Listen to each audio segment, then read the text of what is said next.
starting off high.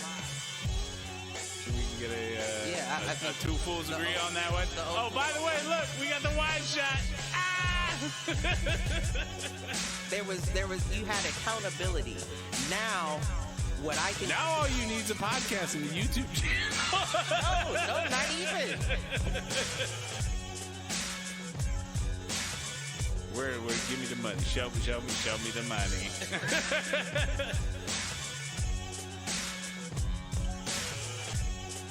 Apparently there's a fool page.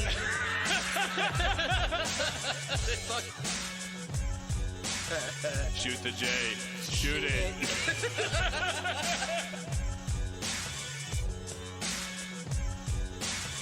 Live on Facebook.com/Foolproof Entertainment Network.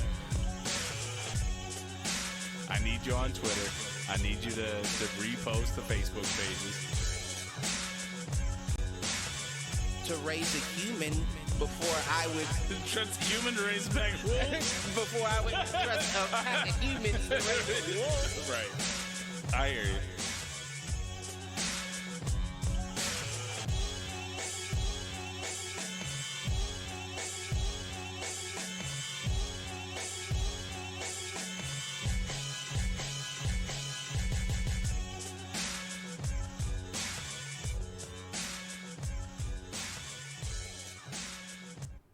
Yo, what up, fools? Welcome to another episode of Do Fools Agree. I'm your host, Michael Reggie. As always, here with my main man, Clifford Jordan Jennings. How you doing tonight, Cliff? Black History Month. Black History Month. I thought shouldn't every month be Black History Month? Isn't that just history? Listen, what I'm starting to realize is no month is Black History Month because all we do in Black History Month is put up posts about how we got fucked over in the past. That's not, listen, I'm not going to say it's not history. It is definitely a part of. Wait, isn't that the present? That's what I'm saying. Let's be honest. How was that history? I feel like Black History Month, you should be bigging up motherfuckers that progressed, that did things to move forward. Like, I don't want to hear the sob story so Rosa much. Parks ain't done nothing but sit her black ass down. Wasn't that Cedric? Barbershop. It was. It was. That is not, the views and opinions expressed Listen. in this program are not those of one Michael Reggie. I was about to say, I don't remember that stand-up. His barbershop. Listen, it might have been a little controversial. I might have liked Cedric a little more. That motherfucker, he just ain't funny to me. Spice it up. Man. But I'm good. Black History Month. Black History. Well, How sir, you doing? I'm doing all right, man. It's been a crazy, the last couple of weeks have been nuts, but we're getting there. Finally made it back over to the coaching gig this week, so that was good. Okay. After, 2 months of craziness and just not having time to get over there. So, Okay. That's been good, or that was good. Obviously, we recorded a show with Jeff last week. That popped off a bit. I didn't get a chance to catch it yet. Check it out. It's definitely worth the watch. Well, I always catch them. Or definitely worth the listen. Right. Yeah, man. I watch it too sometimes. I like the little blue background. The little blue background. Little calming blue. He doesn't want to do the video, which I get. So he should have made it green. To go in with us. No, not even. I was just thinking, like, did you see that video on World Star of the chick that does the declassified CIA ads? No. They're not ads, but they're like techniques that the CIA does to like. So like there was one like where they investigative shit or no, like so there's manipulation. Okay, so there's one where they say if you're like hurt or injured, if you look at the injury or visualize the injury and repeat the numbers 51555 over and over again, it dissipates the pain. Interesting. And I did try it, and it did work. Well, I feel like anything like that is just to get your focus somewhere else, right? So like, but they said focus on the injury, like focus on the injury itself and repeat those numbers. Got it. And see, that's the whole thing. Like, even when I got shot, I was like, not looking at it because I know if I look at it, I'm gonna start freaking out. You know what I mean? Right. And of course. I can't afford that, so I was just like, let's get through this. But to look at it and repeat that, I think that's like that seems like some CIA shit, some savage shit. Yeah. But the reason why I said green is because they say whenever you're in emotional distress, if you close your eyes and think of the calming, relaxing color green, okay, it pushes the like emotional tension down through your body and out through the soles of your feet. Interesting. All right. And I have been I'm sure you don't like it, and I'm sure because we've had the discussion about open water, so like the beach and the water probably not your stick. No. That's more panic. You know right, what I mean? Right. So I get that. I get what you're saying. Like some people find that serene though. No, maybe looking at it okay. like from a beach, like that definitely is serene. Like those Corona commercials. Every time I watch them, I want to go to a beach and drink a Corona in a little white picnic chair, but don't want to be in it any higher than my knee. I got you. You feel what I'm saying? Okay. So if I'm not looking at it from a distance, then I'm.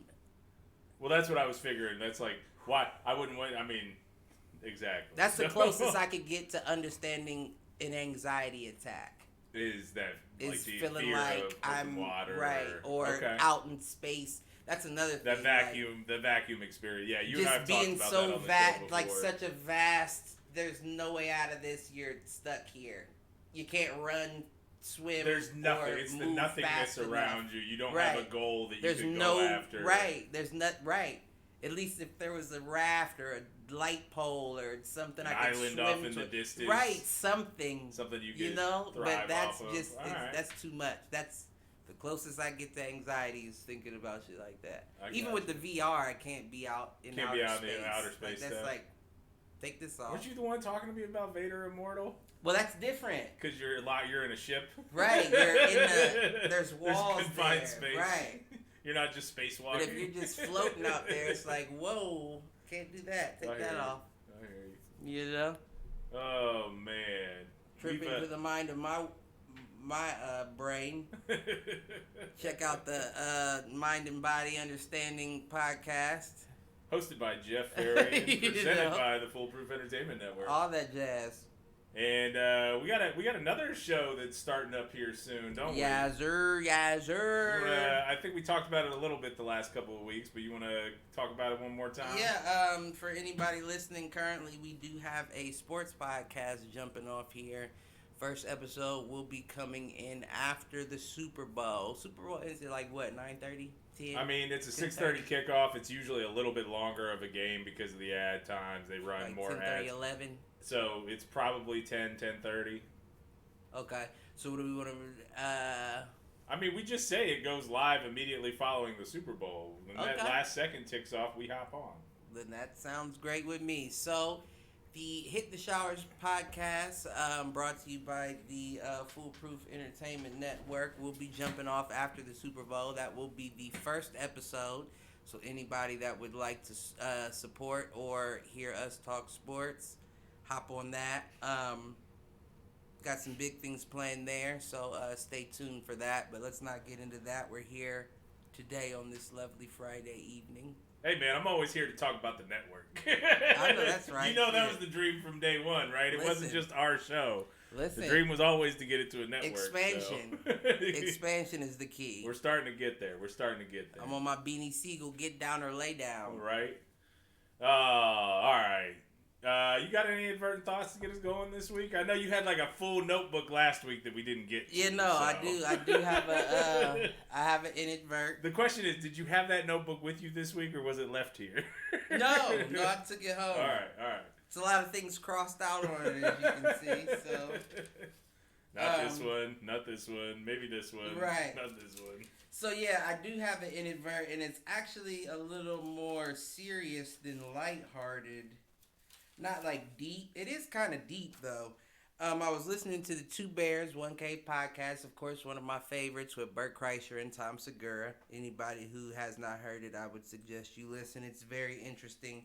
But he was explaining how he's been doing like therapy sessions over Zoom Like that's how people do them nowadays. There's a fair amount that are doing them over Zoom. Jeff's talked about it a little bit in terms of he actually has people that want to come into the office because I think they're craving that human connection. Right? I don't even think it would be so much that, you know what I mean? Because I was thinking about it, and it beyond me even thinking about it. He said this. This is what he said.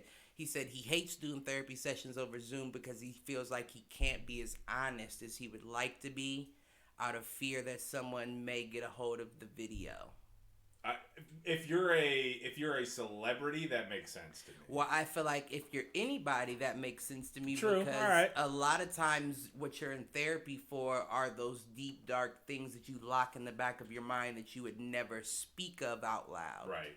You feel what I'm saying? And a lot of times, I won't say a lot of times, but in some occasions, that could be based on a crime committed. You know what I mean? Okay. And depending on what crime it is or statute of limitations, it just immediately led me to the thought of, are we going to get to a point where, of course, the therapist has that confidentiality. Right, but it doesn't mean that the tech company that's sitting behind it does. Exactly, and will the government start acknowledging? Well, they're already listening in on all of those. Like, we know they're listening to this show right now through Zoom, right? I'm sure. But of course, let's be honest. Everything's federal. You know what I mean? You got to build a case before you go after somebody. But to have something so blatant as a therapy session, you know what I mean? Like that's almost like, you would think that would have to be inadmissible though, right? Because of the implied confidentiality. That would be. I would hope. I mean, that would have to be the argument your lawyer would make, right? Like, and I'm sure they could win it off of that. Yeah. Right. But it brought me... It's privileged communication. It brought me all the way back to that episode we had talking about the secret sex cameras that they had in the hotel rooms. Right. Like, that's a intimate setting. It may not be sexually intimate, but it is an intimate setting. No, You're speaking it's with actually your probably therapist. more... I mean, in my mind, that's more intimate than sex. Right. Like, I don't necessarily attach the intimacy. I've had sex with a lot of people that you weren't intimate with. You know what I mean? Let's be honest. So to actually open up, you know what I mean? Yeah. And that's already hard to do with just ears in the room, let alone a camera and potentially. It's hard to do to a person, let alone to what feels like more than a person with technology. Exactly. So it just led me to think, even with like the Zoom calls with hospital visits now. Right. Like that could be a potential HIPAA violation. Now, could you get somebody that's smart enough to hack his own doctor's office visit, leak the information, and then sue the doctor because it wasn't private or encrypted enough for you to keep my information secret? It's interesting you bring that up, given the amount of data breaches that we've seen in kind of the retail space and the banking space over the last 2 years.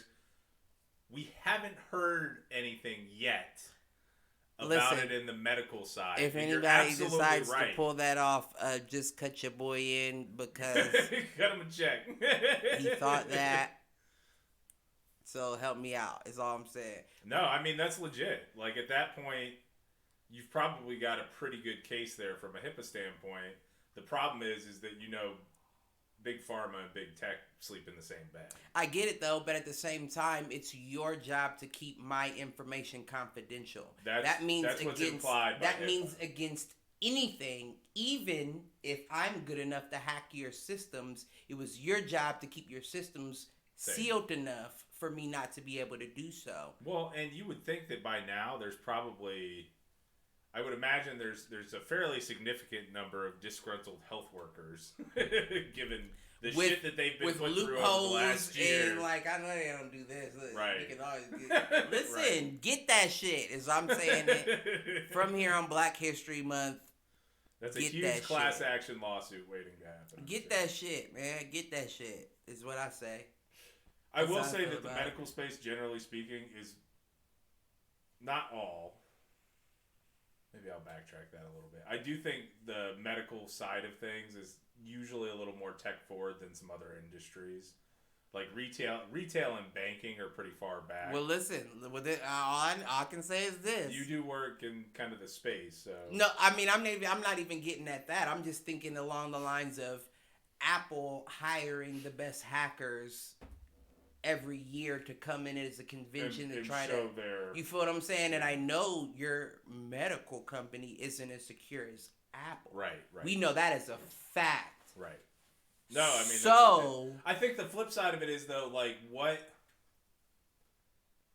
So the value in hacking a personal device, a banking system or retail system is financial, right? Because you're getting usually it's credit card numbers, social security, something to open a line of credit. Right. What's the benefit on the medical side? I mean, I guess technically you're still getting some of that personal information in terms of social security, that kind of stuff. But like, there's less benefit at that point because it's not like you're directly. Or unless you have a specific numbers target, like I said, like let me get a lawsuit on a HIPAA violation. Yeah. I hear what you're saying. Because if I'm a hacker, you don't have to know I'm the one that hacked it. Right. I just have to be able to get in to release it via a viable source so they can confirm, oh no, it was released via this source from your company. Right.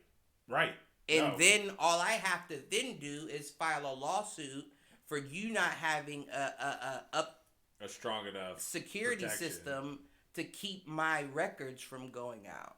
Yeah. No, I mean, that makes sense. So, here's the plan, anybody out there. What you're going to want to do is you're going to want to get chlamydia. Have a ball, pay for it if you'd like. Go to the doctor's office, get checked, hack the system, send it out. Have them send it out. Sue it, go back to the doctor, get that penicillin, and rock out with your cock out for the rest of your life with a big check from Big Pharma. Allegedly. Well, that's my advert.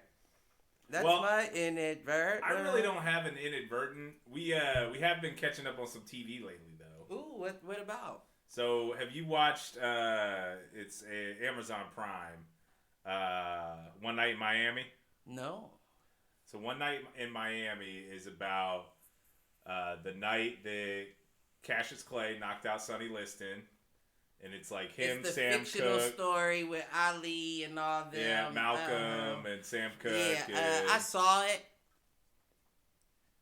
I didn't see the movie. I saw the previews and I saw that, and I don't know. It just kind of struck me as a black Ocean's 13 without you committing crime. You know what I mean? No, like, it's interesting because I think it's based on a stage play. I would say I don't want to say there's not any plot. There's not any real action in it, right? It is a little bit about kind of Malcolm's personal journey during his time kind of breaking with the Nation of Islam. It's about Muhammad Ali's decision to declare himself a Muslim. It's about Sam Cooke starting to transition from being kind of like... in a fictional connection of that. Yeah. Okay. That makes sense. I mean, it's a good film. It's a little slow. It's a little boring from the sense that the conversation, like, they're the only four people in the movie. Like, yeah, they'll break into, like, they show a little bit of the fight. They show a little bit of kind of them in their professional careers. So like a 12 Angry Men scenario. Kinda, yeah. Yeah, no. I figured that wouldn't be up your alley, but I thought it was a pretty solid movie. No. But, to each their own. I appreciate you for watching it and explaining it to me and learning a little bit more about the fictional black history of the black history. Right. Isn't that some shit that our history is so deeply buried that you have to create fiction to try to understand why people made the decisions that they made. Yeah. No, I mean, that's a fair call out. That's crazy, you know what I mean? And that may be another reason why I just rage against the machine. I hear you. Also had to also have been checking out. Great band name, by the way. Shout out. I've also been checking out the Transformers. There's like a new Transformers anime. The first part launched in the summer, and I guess the second part just came out. It's pretty solid. I mean, Really? No, it's definitely you know a little more adult than kind of their typical cartoons or That's whatnot. what's up. It's a little more. I mean, it's a little more violent. There's a little more kind of like political behind it. It's a kind of TV show or it's a limited series on Netflix. So yeah, a TV show. It's like Okay. I think it's gonna have 3 parts, and it's like 4 30-minute episodes. what's it called? I think it's Transformers War for Cybertron. Okay. And the one that just came out It's is a like real Earthrise. like real people, like not No, a it's cartoon. anime. It's anime. Okay, I can't watch it. But it's actually, I thought it was pretty well done. And then the I'll last try one, it. the last one that we've been checking out is Unbelievable. So basically, we'll call it a mockumentary in the sense that it's based on a true story, but it's not like a documentary. Like Last Night in Miami. Kind of, same idea. This one's about, it's kind of like an SVU case, is what it's like. Is there's a young girl that's raped that Like Last no Night one- in Miami. no one knows. That does not happen in Last Night in Oh, I Miami. didn't mean you said rape. I was just talking about the SVU case of Malcolm X and well, it wasn't. I guess it wasn't sexual. Well, you never know what they did to that man before he took that shotgun in hand. But anyways, it's interesting in the sense, and I'm sorry, I'm texting Keem to let him know what time. Nah, it is. handle your business. What you But doing? anyways, it's been pretty good so far. Like it's a limited series thing. It's only 8 episodes. I think we're a little more than halfway through it, but the whole plot is nobody believes her, and she ends up recanting. And then what you find out is that he's actually a serial rapist, and he's been raping women in like every different county in this state. Okay, time out. We're talking about, what's the name of this? Unbelievable. Okay, unbelievable. Because I think at this point I've thrown so many things out there. I was confused. You were getting I didn't I mean, know I what- threw like 3 different shows out, so Oh, I hear you. So unbelievable is that? Okay. And so, basically, the whole point is nobody believes her. She ends up recanting. She basically becomes a social pariah because of it. Parallel to that, there's a set of female cops that have realized that this person is basically committing the crime in different counties in the state because the criminal knows that cops don't talk to each other. Right. And so they finally start piecing things together. That's kind of where we're at on it, and it's been a good kind of in between show because it's That only sounds going to like, be what's an the 8-episode name? series, but it's very kind of SVU like. That sounds like, what's the name? What was that one show? Not Criminal Minds. That Netflix show about the FBI interviewing serial killers to get more information. Did you watch Make a that? Murderer. Is that what it's I think called? that's what that one Is It's it? not that one. I don't think so. I don't think that's what it's called. It's a real good show. It's about, it's based on a true story about the FBI or about the dude. It was an agent who decided to do this, and the FBI just got on board. He Got started it. interviewing serial killers to try to get psychological understanding about them to try to track other serial killers. So he was using serial killers to catch serial killers. Got it. Okay. But he wasn't letting them Kind know of like the that whole that's what Hannibal they're- Hannibal Lecter thing. I guess that is kind of how that. Yeah, I guess that it. She puts the lotion on the skin. I guess that's All right, exactly she what gets that. the hose again. I guess that is. That makes sense. We Right. just do the same shit over again and try to disguise it. We just season it a little different. It's pretty much. I mean, everything's a rehash. At They're this like, oh, we found salt. Let's What was use the salt. What was the last original show you can remember? Original like that felt show? original. Well, not even felt original. Was original. That's a good question. And hella shows popped into my mind. My brain works so crazy. It was like a computer. Hella shows popped in, and I was like, nope, that, nope, that, nope, that. Because the first thing that popped into my mind, and I'm going to be honest, and this is very lame of me, it was, I don't even know why. Maybe because we were talking about outer space and shit, but it was the Orville. Okay. And I was but thinking even that's comedy, that's but kind it's of a comedy rip-off Star of Trek. Trek. Right. It's still comedy Star Trek. So basically what you did was you took something else that worked and said, well, let's add laughs to it. Right. So that so does that doesn't count as even original? no, I not don't at think all. So. Not at all. So then my mind went to, what did it go to after that? I was thinking something like This Is Us. What's that? This Is Us is that drama on, I don't know, it's either NBC or CBS. I think it's NBC. Mandy Moore's think I've in it. heard of it. Mandy Moore's in it. It's a very popular show.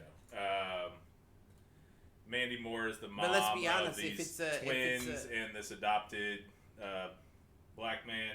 But let's be honest, if it's a drama sitcom, then you could probably go Guiding Light, General Hospital, all that bullshit, and you're going to hit points there that they've touched in there. You know what I mean? Yeah, I think what's opera. unique about this one is... It's a modern-day soap opera. Absolutely, and I completely agree with that. I think what's unique about this one is the family structure is unique in the sense that... The mixture... It's basically a set of triplets that they follow at different stages in their life, and so there's a lot of flashbacks.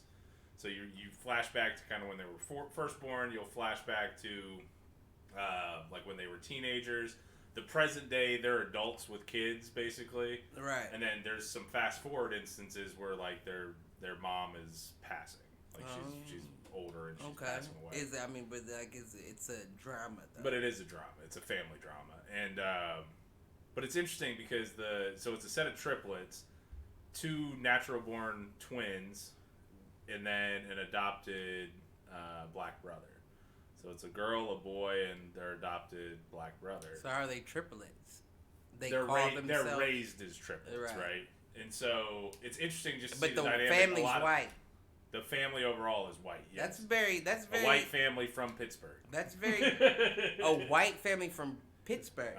They adopted a black kid as the third in a set of twins. First of all, count all the times that's happened in Pittsburgh. In the show, that's pretty much it. Second,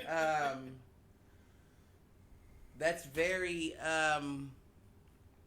culturally forward of them, right?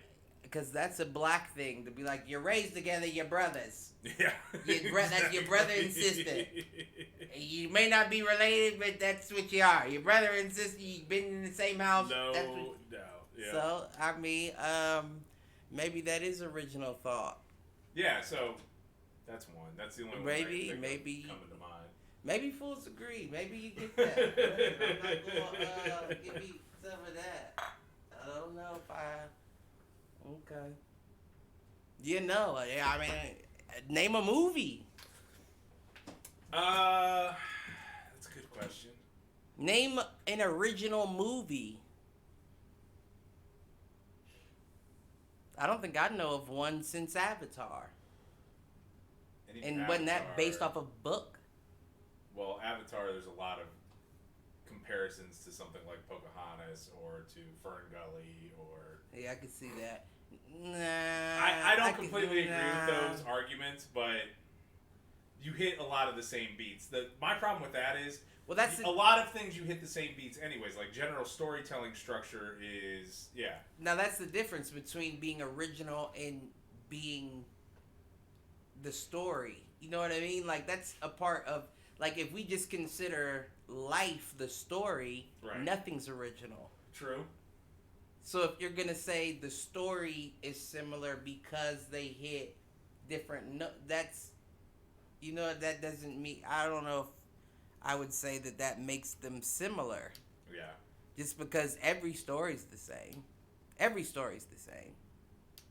There's a beginning, a middle, and an end. Period. You know what I mean? In any story with a beginning, middle, and end can be compared to another story with that same structure. Yeah. You know who blew our minds? What's that? Spielberg. I mean, a long time He did ago. a lot right, but he's the Ed Reed. He changed the fucking. He did backwards, forwards, and then you started seeing movies come out with the prequels before the. You know what I mean? True. Like that changed the game. It did and change the mindset. right now we're waiting for another game changer. Which we haven't had in a while. Like right. Quentin Tarantino. People feel that way about Quentin, but Quentin I would throw Quentin in there, but he wasn't. He wasn't a Spielberg. Right.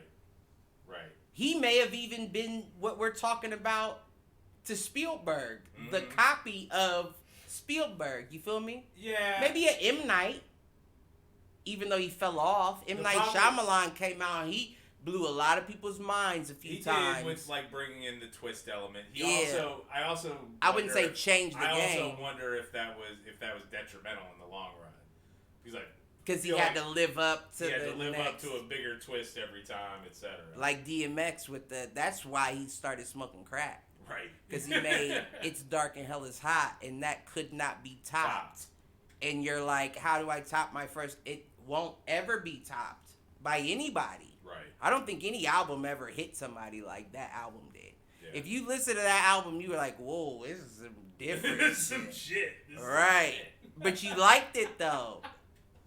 Oh, man. We are having massive issues on the stream. So, for the folks that have come back to us on the new one, look, the internet connection here is solid. This is a YouTube issue, so YouTube is fucking up on their side in terms of the live stream. Well, what about our audio? Is that still... Yeah, no, the show itself is still running uninterrupted. Okay. It's just the live stream portion has been cutting in and out, so I'll upload the new video tomorrow. Apologies to anyone that's still involved. Yeah. I knew something was wrong because I'd heard a snarky comment from someone in the chat by now. Well, Malcolm has chimed in with some stuff, but I've gotten used to just ignoring Malcolm. Yeah, he's been texting me too. Yeah, I saw it, but I mean, shit. What can you do? What day is today? February 5th? They got too many potential stimulus check videos coming out. Right. And they flooding the motherfucking YouTube networks servers. What were we talking about, though, before you went there? I mean, we were going on just original shows and anything original. We were in directors around Spielberg and Quentin. And is there an original director right now? I don't know that there is. What I would say is there are original stories to be told. I don't know. You may have to give it to Ryan Coogler. Like, to be able to do what he did with that Wakanda, with that Black Panther shit. And yes, we all understand that he had a point of reference with the comic book, but that means not when it comes to cinematic portrayal. You know what I mean? Right. And we've already seen like that fail in the past. I mean, part of the success is. So what I will say is we've seen Black stories be told, but they've been built for Black audiences. That was the first time that you had major motion picture dollars behind a Black story. Now, don't get me wrong though, because I saw through the fucking facade. I saw through the Black Panther is a pussy ass superhero. And you How you gonna talk about that? Like talk about Chadwick like that? No, I'm not talking about Chadwick. Chadwick was actually a better superhero than Black Panther was. Okay, I hear you. If you think about his story, I fought for the people. I didn't let the people know how much I was struggling, and I continued to fight for the people even after they talked about me when I was losing weight and doing all that bullshit. Right. I remained. And I kept my integrity and on top throughout. Of that, I never took a role that I felt diminished Black. Period. Then you look at the Black Panther, it almost describes to you the race as blacks as a whole. I take so much of a beating to the point that I can turn that beating around to make power from it. Right. You know what I mean? Now, coming from a Marvel standpoint, like, don't get me wrong, that sounds very courageous when I explain it. But coming from a Marvel standpoint, when you're thinking about all the other superheroes that are out there, and you got Miss fucking what's her name? Captain Marvel. Whatever. And you have a superhero that gets beat up, and I gotta get beat up just to power up to His kinetic energy. like, come on, yeah. like it's almost the flip side is he is not inherently a superhero. It is the flower that gives him the speed, the agility, the strength. But is he not, though? Because everybody looks at Tony Stark like he's the fucking leader of everything, right? I mean, everybody looks at that Cap that way. No, I think this is the age-old argument about is it Captain Tony Stark America or Tony Stark? I look at Tony Stark that way. Like, don't get me wrong. Like, I understand why you would say Cap. Mm-hmm. I don't look at Cap that way. I look at Cap that way, but people look at Cap that way because of the script in the comic books. Right. But when you look at the ability, like, at least from what the movie portrayed, yeah, Tony Stark was top dog. And the only reason he was top but they always dog, tried to show that Steve Rogers is who everybody wanted to be top dog. You just couldn't overcome Tony's personality. Tony Stark is a cult of personality. or his superhero. Are you telling me that Iron Man Captain America is beating Iron Man? Right. Never. I don't care about your shield, about your genetic engineering. You're never beating Iron Man. And the only thing is, based on the comic book, Chadwick Boseman is 10 times richer than Tony Stark. Right. And you mean to tell me that he could only develop a suit to where if I get my ass whooped enough, I can use that energy against you? Yes, like, come on now. Yes, it comes from white writers, including the late, great Stan Lee. Yes, him as well. Yes, he was involved in that off-colored racist shit as well. Maybe not overt, but off-colored. Yes, he was also as well. took a huge risk to create Black Panther during the time of the Black Panthers. But that's what I'm saying. After what though? Like, after how much? He couldn't have created one before. Fair. That's a fair You feel what I'm saying? Until the Black Panthers were like, oh, we got to stand for our people. And he was like, oh, I may be able to make a superhero after that and profit from it. We got to be like, oh, Stan Lee, thank you for making all I will say is Stan Lee did not make as much money as you think he did. I don't care. Until he sold his shit to Disney. I don't care. He also made Colossus, and that motherfucker was steel. You feel me? We can't even show a black man's skin. We'll make him steel. Colossus is Russian. I thought Colossus was the black dude. No, Colossus. Oh no, is that Russian was Bishop. You thinking Bishop? That's the problem. There's only one black superhero in the X-Men. It was Bishop. I thought there was another one. And wasn't Bishop a villain?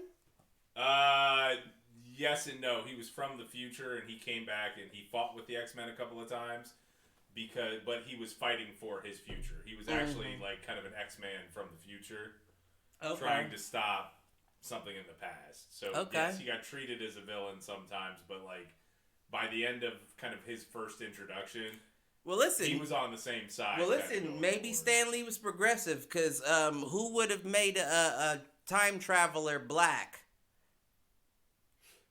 True. How the fuck did he get a hold of that equipment? You feel what I'm saying? Maybe but that was Bishop wasn't introduced until like the 80s or 90s either. So all I'm saying is, God rested dead, but don't trust even your fucking heroes. Period. Fair.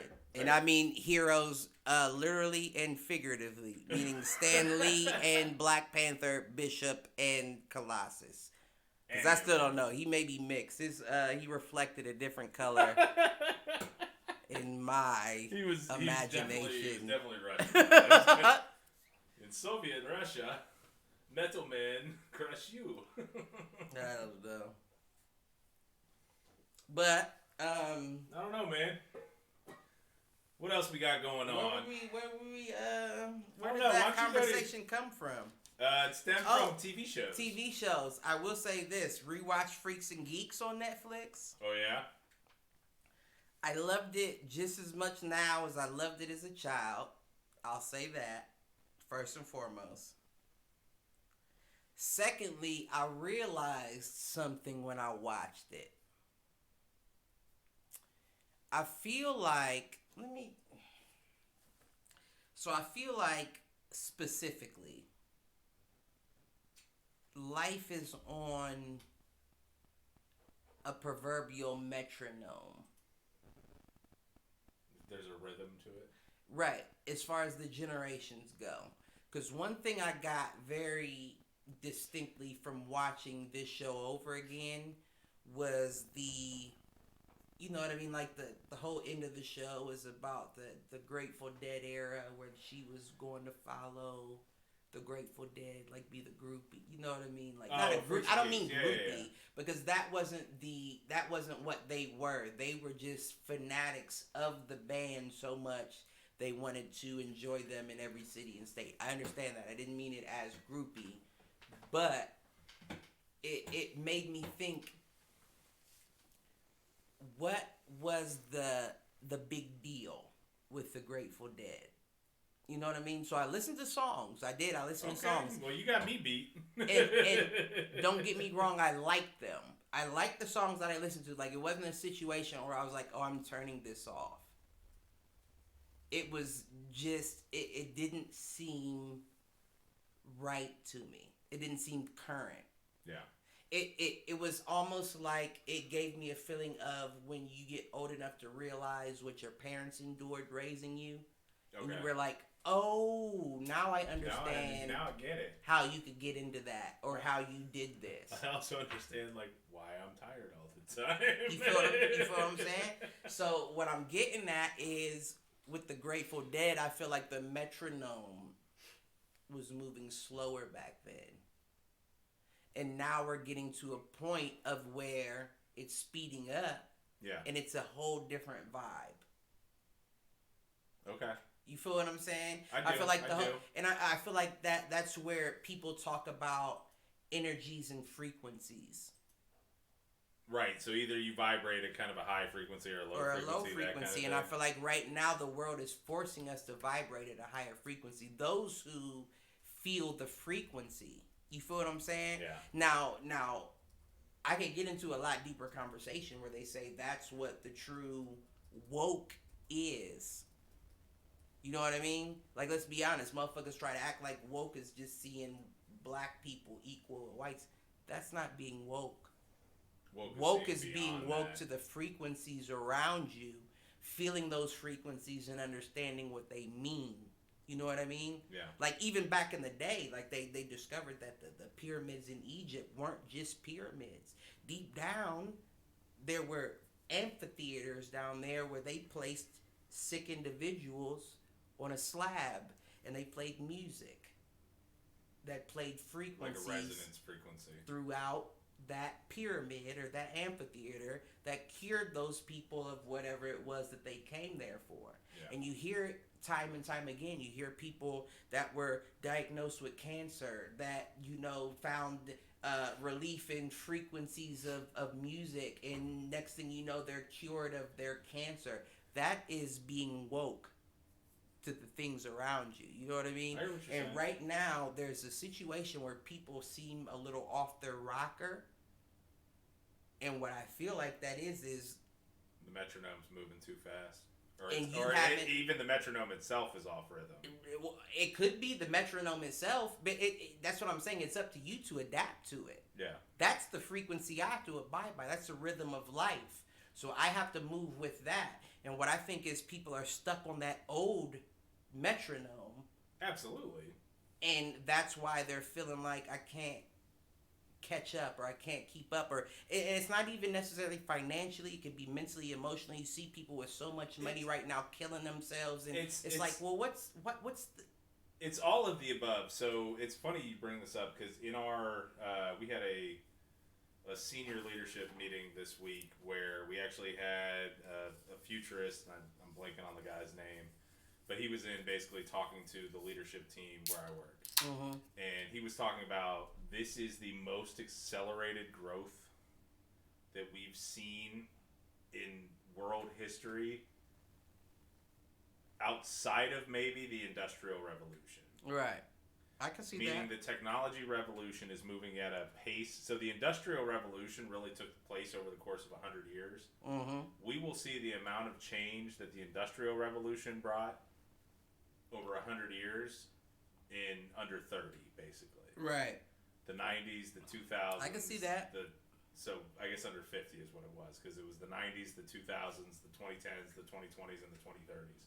We will see more technological change in the world than the Industrial Revolution that took place over the course of 100 years. I can see that. And meaning that things are changing so frequently that people who are not you hear the term like growth mindset, you hear the term adaptable, you hear a lot of terms around the ability to change. Right. And people that are not suited to that can't operate They're freaking in out. the amount of change that's Right, happening they're freaking right now. out Because to your right now. point, the metronome's moving faster and they can't keep up. Right. Right. It's like a ping pong match. Right. And then you get in there with one of those little Asians that stand 10 feet back from the table and you're like, oh shit. And then you get in there with Bruce Lee who got nunchucks and he like, nigga, this metronome is perfect for me. I can play this ping pong with nunchucks. Well, and you're looking like, how do I keep up? And I think where we are heading for revolution is that the gap between the haves and the have-nots, while exponentially increasing, the risk of it collapsing entirely is higher and higher. Right. Meaning that there is more, because of the amount of technological change, all it takes is one break for someone to lose all of that wealth. And I think it's the whole, 99% of the people in this country are 3 months pay away from being homeless, right? Like that's. Oh, is that's that what they line. said? 99? I thought it was a month. I thought it was 30 days. I thought it was 3 months. I thought it was 30 days or $1,000 crisis away from being in debt. I think to your point, I'm not saying that that's for the majority. I'm saying mine is like right. 14. How much is a check? Paycheck? Yeah. If I don't make it happen in 14 days, you gonna see me out there selling ass or selling dope. That's a fact, Jack. Allegedly, factually. So, yeah, it's I mean, it's a crazy time to be alive right now. I mean, anybody that says our parents or anybody had it harder is not. Harder is not the right word. Had to deal with as much change is not true. I could agree with that. See, but I think it's interesting. You know what I mean? Like even the bad, like I'm not one of those people that are like, I don't want to see that or I don't want to be like. Don't get me wrong. Like when I see like ugly videos on the internet. Yeah. Like, did you hear about the dude the murder-suicide over shoveling snow? No. So there was a couple shoveling snow outside of their house, and what they were doing is they were shoveling the pile into the neighbor's yard. And I guess he came out there and told them, don't shovel the snow into my yard. And it escalated. They started talking shit back and forth. He shoots and kills both of them and then kills himself. Shit. And that's exactly what I'm saying when I mean the metronome is off for a lot of people. People can't seem to find the rhythm of life currently. Yeah. So they're losing their minds. My whole thing, and this goes into a lot of the predictions that I see coming true in the future, is that we haven't ever changed from the way of doing things from way back when. And now we have people that are alma maters or what do you call them? Prestige. Okay. They're automatically coming into power because they were the name of the person who previously was in power. Yeah, right. Which means you can't keep up with the metronome. Because they couldn't keep up with the metronome. So when you're leading everything, that's when I get worried. Not too worried because we've always been this way, but I get worried because the people are freaking out. Right. You feel me? And if we don't have someone at the top that can adapt to the metronome or slow the metronome down, you're then going to incite more people that feel like I can't get right with this way of life. Right. And it's really not life. It's just the frequency The of the world. change, yeah. And you're not woke. So when people be like, I'm woke, no, you're not. You're not. Because there's a lot going on around you that you're not feeling, you're not taking in, you're not acknowledging. Well, and to that point, I think it's the ability to acknowledge the change that's happening around you and finding out, to your point, it's how you adapt, right? And the people that are struggling to adapt to that constant change is what you're seeing fall into conspiracy theory land and fall into, satanic. Well, see, the problem is, the only reason why I bring it up is the problem is they're taking out the good as well. True. I.e. the police. The police have never adjusted their metronome. No.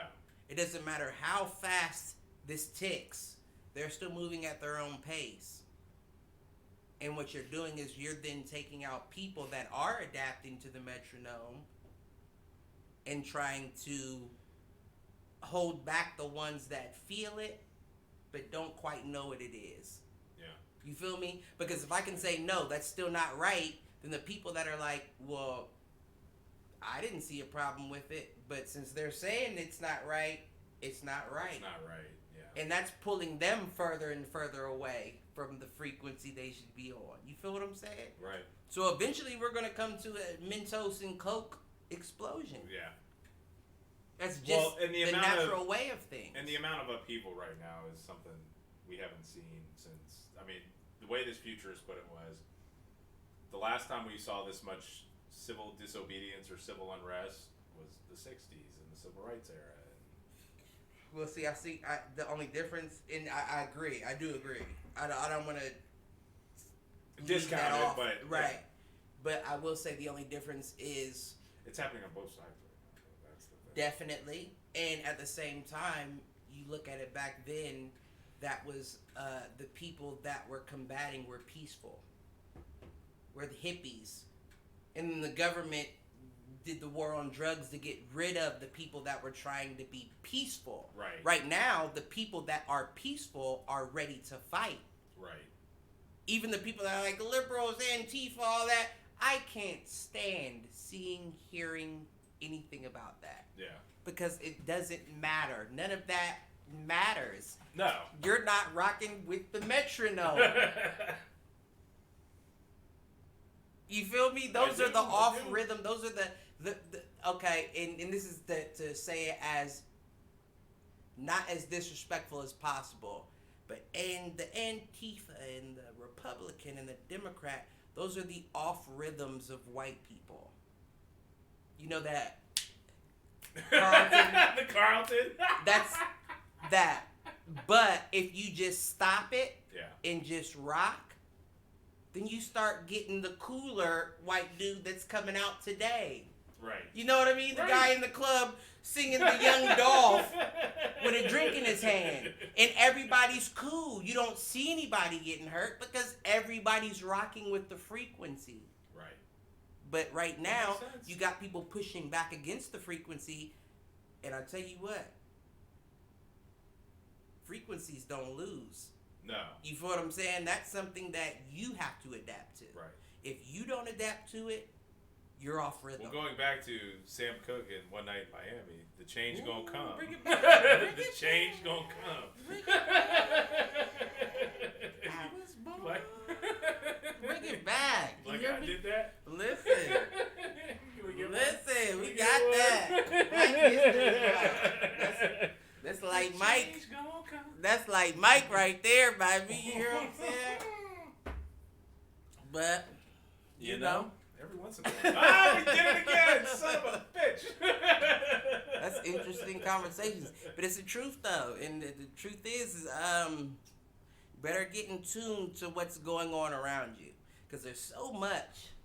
Yeah. There's so much. And it almost strikes me as arrogant for people to be like, this is this and that is that. No, absolutely. And, what do you mean? And I will say that I'm full well to acknowledge that sometimes I fall into that trap. Right. What I think this can be everything and that can be nothing at all. Right. Or they can both be everything. Exactly. We don't know. We've only been here for a fraction of existence. Right. And for us to be like, I've been here long enough to understand that, no, you don't. No. You don't.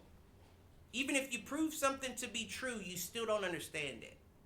Because you haven't been long enough and you haven't dug deep enough to figure it out. Absolutely. We're still learning the world that we've lived on for, what do they say, 1,000,000 years? In some form or fashion, What the fuck are you talking about? Right. We don't know what happens here. I mean, We just gotta ride the wave. We are still only aware of probably, what, 65% of Speaking happen of, on Earth? Right. Speaking of, and I know we're getting close to our guest coming on. Did you see the UFO sighting? I have seen Over more LA? and more of that shit. Like, I don't know if I've seen the specific one that you're talking about. So there was a UFO sighting over LA. Took place on It's January China. 23rd. China. Took place over January 23rd. They sent in the video. They had TMZ review it. They had TMZ send it to their people, and they said that they even tried to replicate it, and they can't replicate that video. They can't see how it could have been photoshopped or anything like that. Okay. Now here's the thing. Well, we know they're here, right? We've been on that. You feel what I'm saying? And like I said, I've been saying it. We're getting to the age of awakening. You feel what I'm saying? Like, it's going to be a lot that's going to blow a lot of people's minds. And if you're not following that metronome to keep up, Here's the only place where I don't believe that. Uh-huh. I don't know, and I'm not saying that they couldn't figure it out. I don't know that an alien culture with the ability to travel across the galaxy to come find us would either A, waste their time with us, B, be worried about infiltration or infiltrating or scouting versus just taking what they want from us. Well, see, that's the thing. Because the whole theory is that the only reason an alien species would leave or would come here if they needed the resources from us. But unless we're so abundant in something that it doesn't matter. But see, here's the thing, though. If you follow, and I'm not saying you follow all conspiracies, but if you follow what a lot of people have said, the aliens have been here long. Yeah. Long before our recognition of what we see now. Well, the visitors So, if that's the case, then what they are the narrators of our story. Okay. Which means that they don't necessarily have to be coming back for a specific reason other than to push us in the right direction. Like I said, the metronome is off. Yeah. And if they can recognize, they're about to destroy themselves, let me try to come back and set them on the right rhythm. Path. So you're thinking this is going back to circular. It's the whole history. Ragnarok principle, which is it's time is circular versus linear. Exactly. And it's like we've seen this before. Us as the higher beings that have kept an eye out on them, just like pets, just like an ant farm. Right. I have to make sure that you don't break out of this ant farm because you'll fall off the face of this earth. Right. So let me come back and seal what we do for endangered species, or what we try to do in terms of ensuring why that wouldn't the you do that for population anyone comes else back. if you were a higher being? being? I wouldn't just eradicate point, something just because it existed. Well, and to your point, that's contrary to the theory in the sense that that's because we're that dumb. means that People are dumb. that they were already here. Right. That they were actually responsible either for our creation or that they were a higher evolution of us and they left and they've kept an eye on things while they've been gone. I can get behind that. I mean, what else could you believe if you thought that they were going to kill us? Why are we not dead? Right. We could have been dead. They could have been taking us out. No doubt. Well, that was my kind of earlier point. They could have made it look like an accident. If it were... You know what I mean? We put more pollution in space. They could have just knocked the little asteroid there. Oh, they fucked up. No, but I guess that would be the delineating point. If it were a foreign, I'll call it for lack of a better term, a foreign entity that didn't already have a vested interest in us, the only reason a spacefaring race would go that way, at least based on human behavior, would be resource wars. Right. Would be looking for resources. And I feel like they would have already done it unless it's a situation where like you're mining for it now, you haven't found it yet, so you're buying time. Right. That'd be the only other explanation, and I feel like there's so many others that would be a small blip on my radar. I got you. Not saying it couldn't be true, because they say that a lot of the unidentified sightings come from around the ocean or going into or out of the ocean. Well, you know what I mean? Makes you wonder. Like, we've always explored a very exactly. Small So of the ocean. if they can get down there and they're mining in the ocean, you feel what I'm saying? So then maybe they do plan on blowing it up as soon as they find what they're looking for. I gotta pause though, because that's the entire philosophy behind Star Trek 4. Is it? The Voyage Home. Is that I just wrote a movie. That this probe comes back to Earth, and it's basically like wiping out all communication, all technology, etc. When they analyze the signal that the probe is emitting, it is an accelerated version of the songs of humpback whales. And so this alien probe has come back to make contact with humpback whales, because humpback whales are a superior species from a brain capacity, blah, blah, blah. That makes sense. So, like, to your point around, when you brought up that it's always near the ocean and it disappears into the ocean, I'm like, it's the whales. Gave us the best line in Star Trek, Admiral, there be whales here. Listen. Oh, we got a couple of people chiming in on the chat. Thank you for sticking with us. Please, we got Shay chiming in with my dog Cliff. Shay. Oh, my guy. Oh, yeah. What you mean? I got to get with you. You got a seat coming up sometime immediately. There you go. And then the Rita chiming in with, it's the Prime Directive, which is, again, another Star Trek principle. That's non-interference in other cultures. And that could be... But I feel it's like quite possible that aliens could be... I mean, they could be in an evolved state from us, and that could be how they treat it. Like, the Prime Directive from Star Trek is that basically you don't get involved in shit that doesn't pertain to you. Well, that was in a lot of things. That was in, what was the other show that I watch all the time?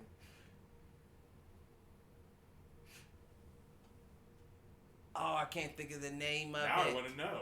Because it's a space-involved show, and I wouldn't have gotten hip to it, without our conversations. Can't think of the name, though. Got it. Goddamn. It's going to come to me. I'm probably going to text you tomorrow morning when I realize it. I mean, they talk about it a little bit in the Orville, too, so... That's not it, Yeah, she did, and she was the entity, wasn't she? She was like the god.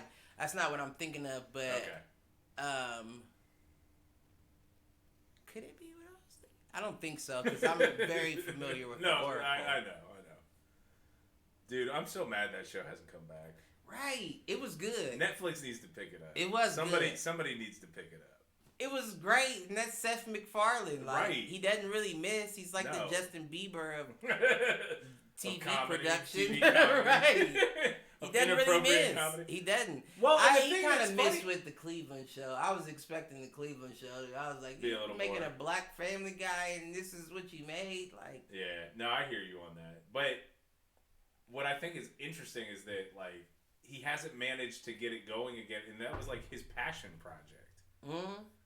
Like, he didn't really like doing the animated shit. He did it because I am lying. I'm lying. What? Seth MacFarlane is no Justin Bieber. He made that 1,000 Ways to Die in the West. That was 10 misses. No, wait. That was 12 misses. You knocking him off for that? Just that was 12 misses. He struck out 4 times. He has a 0% batting average after that movie came out. So maybe that's why you don't have the Orville anymore, Seth MacFarlane, because that was the biggest piece of shit. But are you telling me that, like, YouTube wouldn't pick him up? Or not YouTube, Netflix or somebody wouldn't pick him up to do that shit? Oh, yeah, definitely. They're going to have to coming up. Right. Because they're running out of shit. So. Haven't seen much on Netflix new come up. You know what I will say, and I'm glad we brought this up before. Have you gotten a hold of him yet? Yeah, I mean, I texted him. He's got the link, so he'll join when he gets it. The Cecil Hotel. Mm-mm. About the Asian young lady that died in that so-called haunted hotel and ended up in the water tower. You know what I'm talking about? No. The movie, though. There was a movie about it. It's not ringing bells. It's called the Cecil Hotel. See, that's crazy that you haven't. there was a movie. I can't think of what the movie was called. What was the name of the movie? It's about a young little Asian girl. She was in the hotel. They apparently got chased around by what they call a being, like not like a ghost, but something. And what happened was they found her body in a locked water tower. Okay. So the water tower was padlocked, but she was in the water tower with her clothes off. So people are wondering, how did she get in the water tower with a padlock on, you know what I mean, on the outside, like somebody had to have put her in there. Right. But there was never any footage of anybody going up or down. I know what you're stairs. talking about, but I'm blanking. It's called the Cecil Hotel. Okay. Now Netflix is now making a documentary out of it because the Night Stalker. Yeah. What's his name? Aaron Rodriguez or whatever. Something like that. He lived there. Not lived there, but you know what I mean? Like he stayed there for like a good 6 months on a couple different occasions, and they were talking about how he would come in covered in blood and people wouldn't ask questions. No questions. So they were saying that place was a hub for serial killing activity in California. Got it. But it still doesn't explain the young lady, you know what I mean, that was there. So now they're making a documentary about like the haunted aspects of it with the aspects of people that were killing people that stayed there. But my whole thing is it's still open. Right. Like, so if it's that fucking bad, why is it still open? Why are we still doing this? Like, you could at least made it a museum. Like, you're still offering people to stay there overnight knowing it's so-called haunted and hella serial killers lived here. Now, let's take it to where my mind works, because we've already been here all the way. What we got? If hella serial killers have stayed in this hotel, what makes you think that they haven't done any renovations to specific rooms or areas in that hotel to be able to, you know, move more frequently or be, you know what I mean? Like, let's be honest. If I'm a serial killer and you're a serial killer, Aaron Rodriguez, and you're fucking whoever the case may be, Manson, and I'm like, hey, I got a lot of bitches that come through here. If you willing to kill them with me, we can set it up together type shit. Right.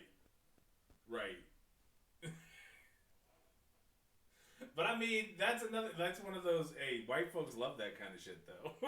You said it, because I was about to say, that was about to be the next thing that came out of my mouth. I wish the live stream was still going, because you know Rita's all about that kind of shit. The only reason that is still alive to this day is white people. Mm-hmm. Period.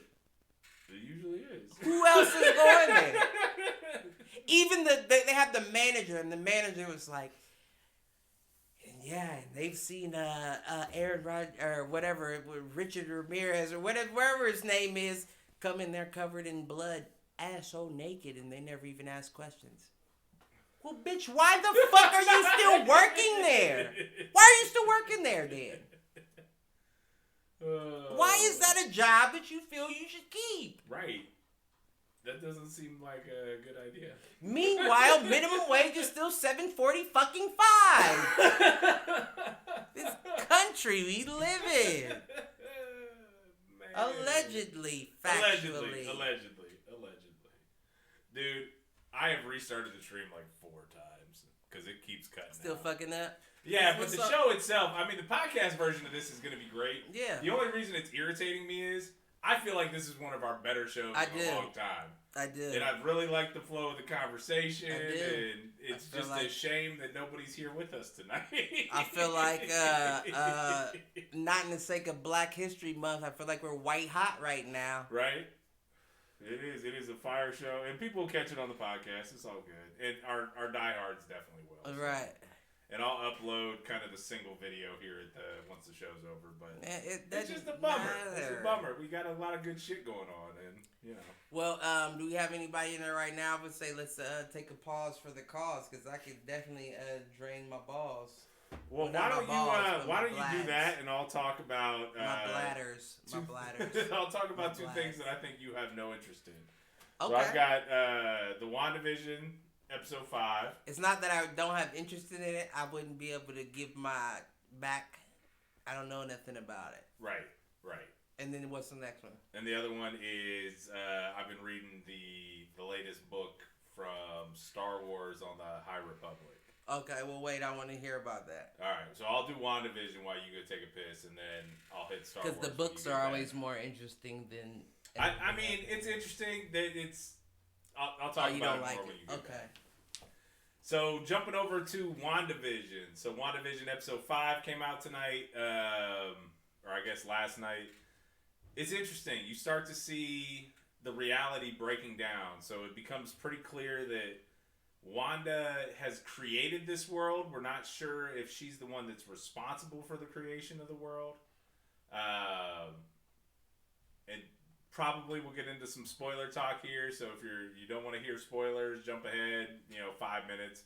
But anyways, you start to see the world kind of unravel around her, and Vision starts to understand that what he's witnessing, this isn't reality. And so he starts to get it. There is a little bit of fourth wall breaking. There is the literal wall between worlds from kind of this pocket reality that she's set up in the real world. You start to see that disintegrate. And then there is a huge spoiler at the end. So one more spoiler alert. If you don't want to know kind of what happens, we see the crossover between the MCU and the X-Men universe, because the Quicksilver that gets introduced is not her brother from the MCU films. It's Quicksilver from the X-Men universe, so the First Class universe. And so it looks like this is going to be the entry point, potentially, for the X-Men and the X-Men movies from I'll call it the Bryan Singer verse, to make that crossover into the Marvel Cinematic Universe. So a lot of good stuff happening in this show. I know a lot of people couldn't make it past the first 2 or 3 episodes. Honestly, you could probably skip the first 2 episodes and start on episode 3 and be all right. Like, you would start to get that's where I think they start to introduce a fair amount of the plot. They start to, the action starts to go outside of this pocket reality of this sitcom universe. And I think that the show is moving in a unique trajectory, and it's definitely something different that I don't know that we've never seen anything like this in kind of live TV before. So I think that's been pretty cool. And this 5th episode. So Travis and I talked about it a little bit, I think a week or 2 ago, about how every episode is kind of a different sitcom, or they're referencing a different sitcom. What makes this one funny is that I'm pretty sure the one they're referencing in this. No, I'm pretty sure they were referencing Full House. Oh, they which go is that funny deep. because guessing. Elizabeth Olsen. You got it, dude. She is the little sister of Mary-Kate and Ashley Olsen. So I think that this is the younger sister of the twins. Yes. So I think it's a little meta in the sense that the show that they're kind of describing, or the show that it's framed like, is Full House. I might have to watch this show. Because it's that just makes it even meta funnier, because her older sisters are Mary-Kate and Ashley. So that's kind of my recap on the WandaVision. If you haven't checked the show out, I think what's it called? It's on Disney Plus.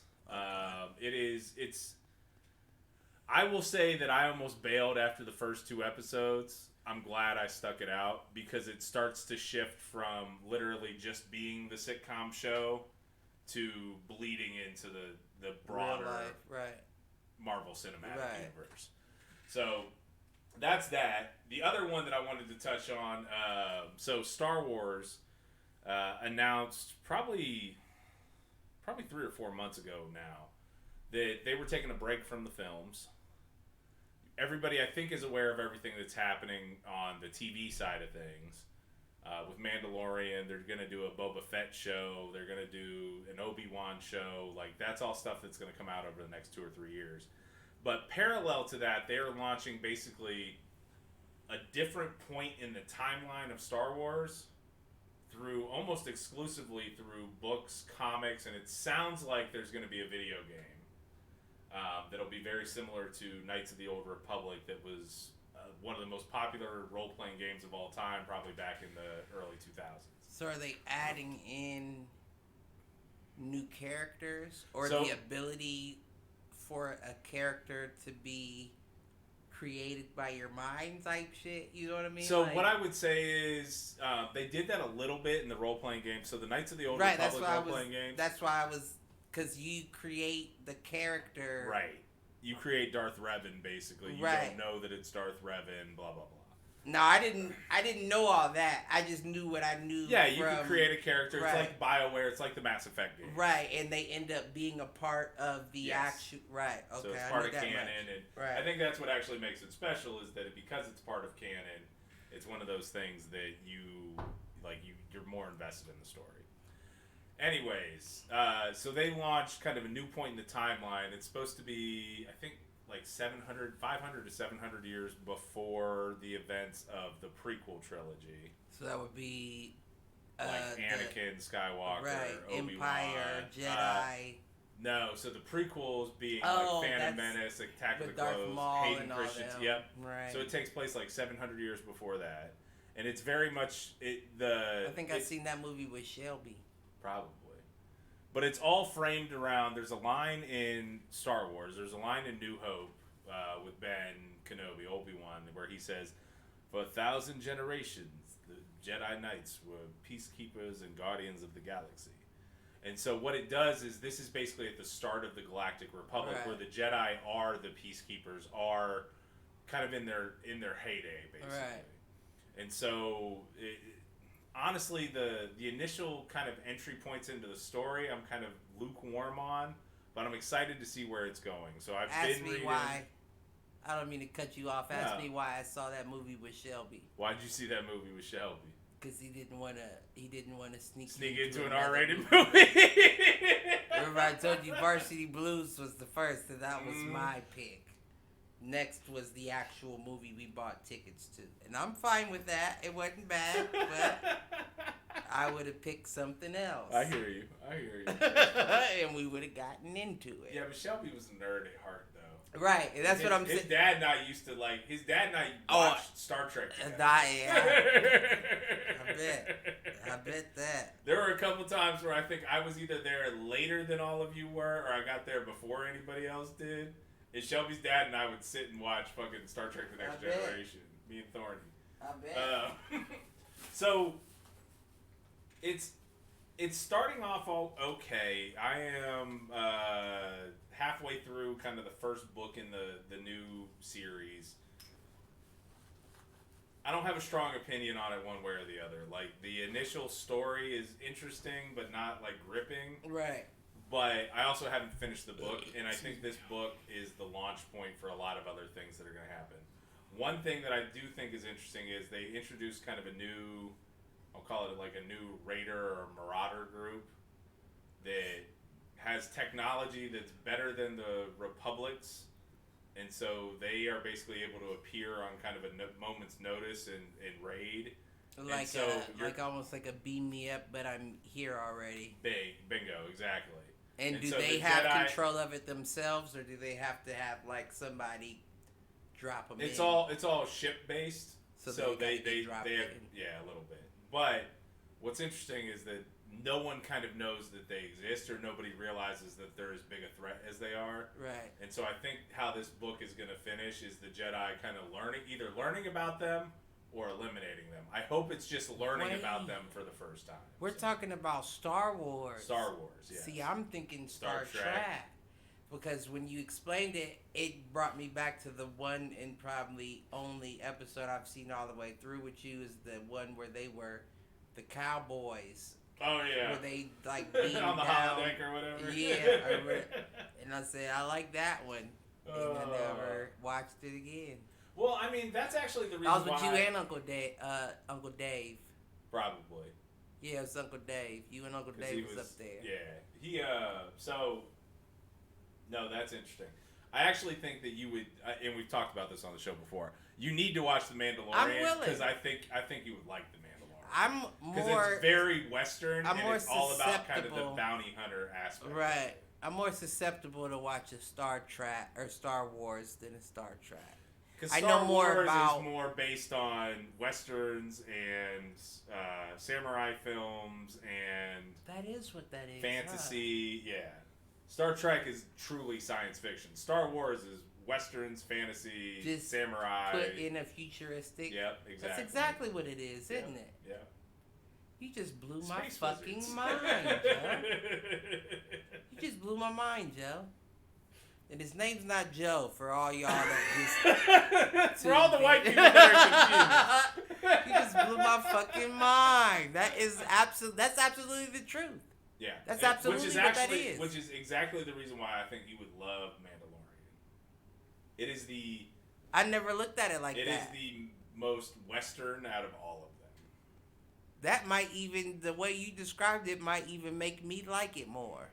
And it's not like I was a big fan of westerns or samurais, but it would grab me more thinking of it that way. Star Trek has a lot of like politics and science, and yes, there are some kind of adventure elements to it, but Star Wars has always been based around story. Right.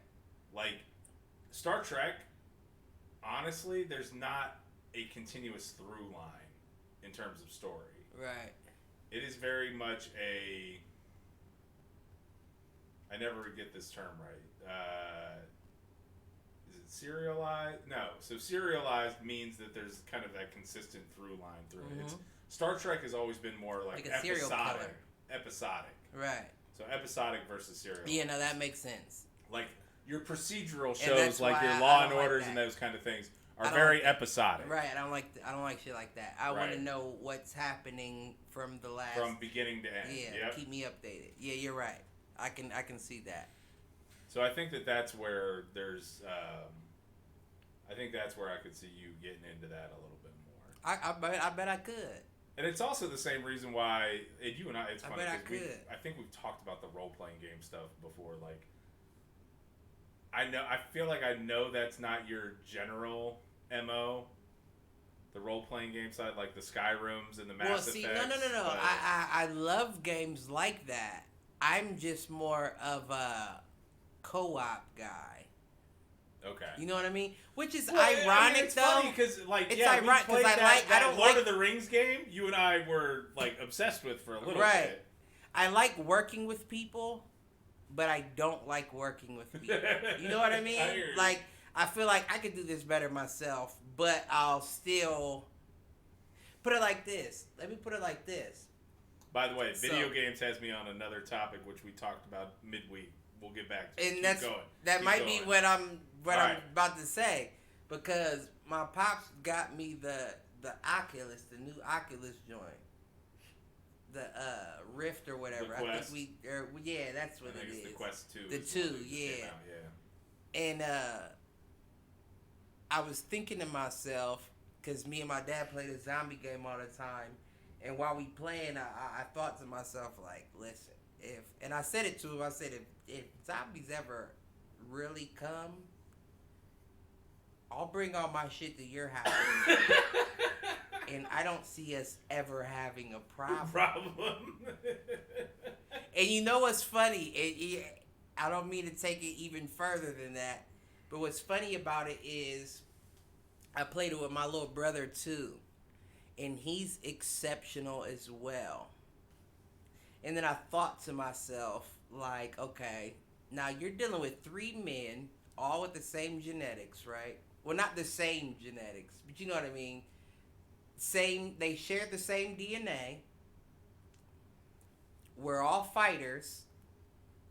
We all shoot, like have good aim, and we're all aggressive. Yeah. Now, at that point, it starts to make me wonder, of course it's genetics. Of course it has to do with genetics, but that's when we get back into the conversation of that, when they say, and once again, I'm not saying this is me, precursor. I feel like you've got some PTSD from last week. Listen. Well, let me just explain for everyone else. I'm not saying this, but because I know we got into this. The only reason why I'm saying this is beyond last week. Yeah. We got into that real man conversation. Yeah. Yep. And what I'm saying is, I'm not by any means saying I or anyone that I know is, but to my definition, I would say all of us fit that category. Yeah. Meaning my father, me, and my little brother. Yeah. Because if you know us enough, you know. Primal man. Right. We're all gonna fight for what what we believe in, friends or foes. It doesn't matter what the consequences are, because these are all things that I'm realizing as I'm playing with these people, and I'm thinking, that's exactly why I have a daughter. My younger brother is now on his second daughter. And my father always said he wanted a girl. Me, I don't want no parts of a girl. I wouldn't ever want a girl. Why would I want a girl? But then when you think about where we came from as the three, it's like you can't afford to have a boy. You know what I mean? Coming from where you came from, like, we ripped each other apart. So do you really want to bring a boy into this world that may be more intense than the three of you? I don't know if I can handle that anymore. Like, it's almost hard to handle with brothers and fathers. You know what I mean? To have a son that's the same way, I don't think I could handle that anymore. Yeah. I think one of us wouldn't make it. One of us is going to die. Either you're going to kill me or I'm going to kill you. Trust me. I get it. So there's a little bit of a alpha conversation between my son and I. All I'm saying, all I'm saying is, Karma, I love you, and God gave you to me for a reason, baby. Don't ever think I question it. No, and you and I, we've talked about it on the show before. There's a little bit of I couldn't deal with that. We're too stubborn and strong personalities. I couldn't deal with when it comes to it. Me and my little brother just got into a fight 2 weeks ago. I could not deal with having a son thinking he was big enough to fight me. You come for the crown, you better not miss, right? Who? Listen, and I'm Darth Vader. I'll hold you by your neck over the Empire. You tell me what the next move is. I'll let go if you want me to. Right. The fuck? But that's what... So it's funny that's the trip you went down, because that was not what I was talking about. I was talking about that new college football that's coming from EA Sports, baby. I'm glad you're bringing it up. I know. You're not going to play it unless they pay them. And what did I say? I said, fuck them kids. Right. Give me my college football. Listen, but that was the whole reason why they cut it out in the first place. They said they're stopping college football because they can't find a way to agree with the kids' likenesses to pay the kids. So now you're bringing it back. If you're not paying the kids, don't get me wrong, that was one of my favorite games ever made. I'm not playing if you're not paying the kids, because the flip side is I think they are going to find a way. What I think, to your point though, I think that they're going to have to do it in such a way that it is either a flat agreement or your stars won't be in the game. Right. I can't even see a way that there would be. Now, the flip side is, I like doing the Dynasty mode shit. I don't care if there is... Oh, see, me? If it starts with the real roster or not. Because at the end of the day, I'm creating my own team by the time it's done. Oh, no, anyway. The gameplay is what I want. I don't create my own team. I create my own player. Like, you know what I mean? Like, I'll get a running back or a... Now, see, I'm on the other side of it. I like doing the coach in the Dynasty mode. See, no. I want to be the player. And I'll only play it for 3 or 4 seasons. And I'll play, I only play for, one. You know what I mean? Like, get me to the national championship, and if I win it, I'll stop, or if I don't, I'll try again next year. But other than You'll play through the player's career. See, I don't, in football games, and maybe it's because I was a defensive lineman, and so, I don't have that attachment to, winning the national championship. and playing a lineman in those games sucks balls anyways. Well, you were. I'm all about. You said, you were a aspect. defensive lineman, though. That's still a big. That's a focal point position. It is, but in video games, it's boring. It can't. Yeah, no, you're right. Because can you pull that trigger quick enough, and can you hit the swim move? right, or the spin, or the spin off, or whatever. Right. And did you spin in the right direction too? Because he may go outside. Yeah, the wrong way. But I can agree because I tried to play from my defensive position, which was strong safety. Didn't work. Yeah. Couldn't do it. I played like 3 games and I was like, I don't want to play this anymore. Because Well, it was like, it's not easy to I'm play. either running routes like to somebody that's not getting the ball passed to them because I'm covering them too well. Right. Or I'm trying to blitz and the run goes outside and I don't get any stats anyway. Right. It's hard to be a defensive player. So it's running back. Give me the running back. And that wasn't even my favorite position. That might have been the position I was best. I wouldn't even say I was best at it. I think I was better at safety. Yeah. I hear you. Because nothing's coming by me. I got it, yeah. And I don't care if you're running through the hole. You're coming downhill. Knees. Listen, hope your knees survive this play. I mean, the three best safeties I've ever coached are ones that came down and could play run. I want to crack. I'm cracking. Yeah. I'm cracking. Nobody's going to scare me from a concussion. Well, and even when I was in college, like, we had one of the best safeties in the country for Division III. Our entire defense was around funneling shit to him. Right. I like shit like that. And he was making tackles, like, he was the leading tackler, and you don't want your safety to be your leading tackler. Right. But he was making tackles at, like, 1 yard but or strong at the is line. a little different than free. True. You don't want your free to be your leading tackler. You're strong. Strong. Because your strong is basically an outside backer. Basically. And why... Depending on the type of defense. Well, I know why Gehenna put me at a strong safety because I'm a fucking lunatic. Right. But... You'll run that alley and you'll meet that back in the concussion. alley. Listen, one of us is scared of a concussion, and it's not me. Bang! Just how I feel. And then they said no lowering heads. Well, what am I playing football anymore? I mean, I got a big head. That's the whole reason why I joined. Damn, what was? There were a couple of times in the last round of the playoffs. In both the AFC and NFC championship game, where I think somebody got flagged for targeting, and I was like, "That's some bullshit." It's weak. That's a weak. Like, don't get me wrong. I understand, like, I hurting get it, somebody, and like, I get attempting to hurt someone is different than just lowering.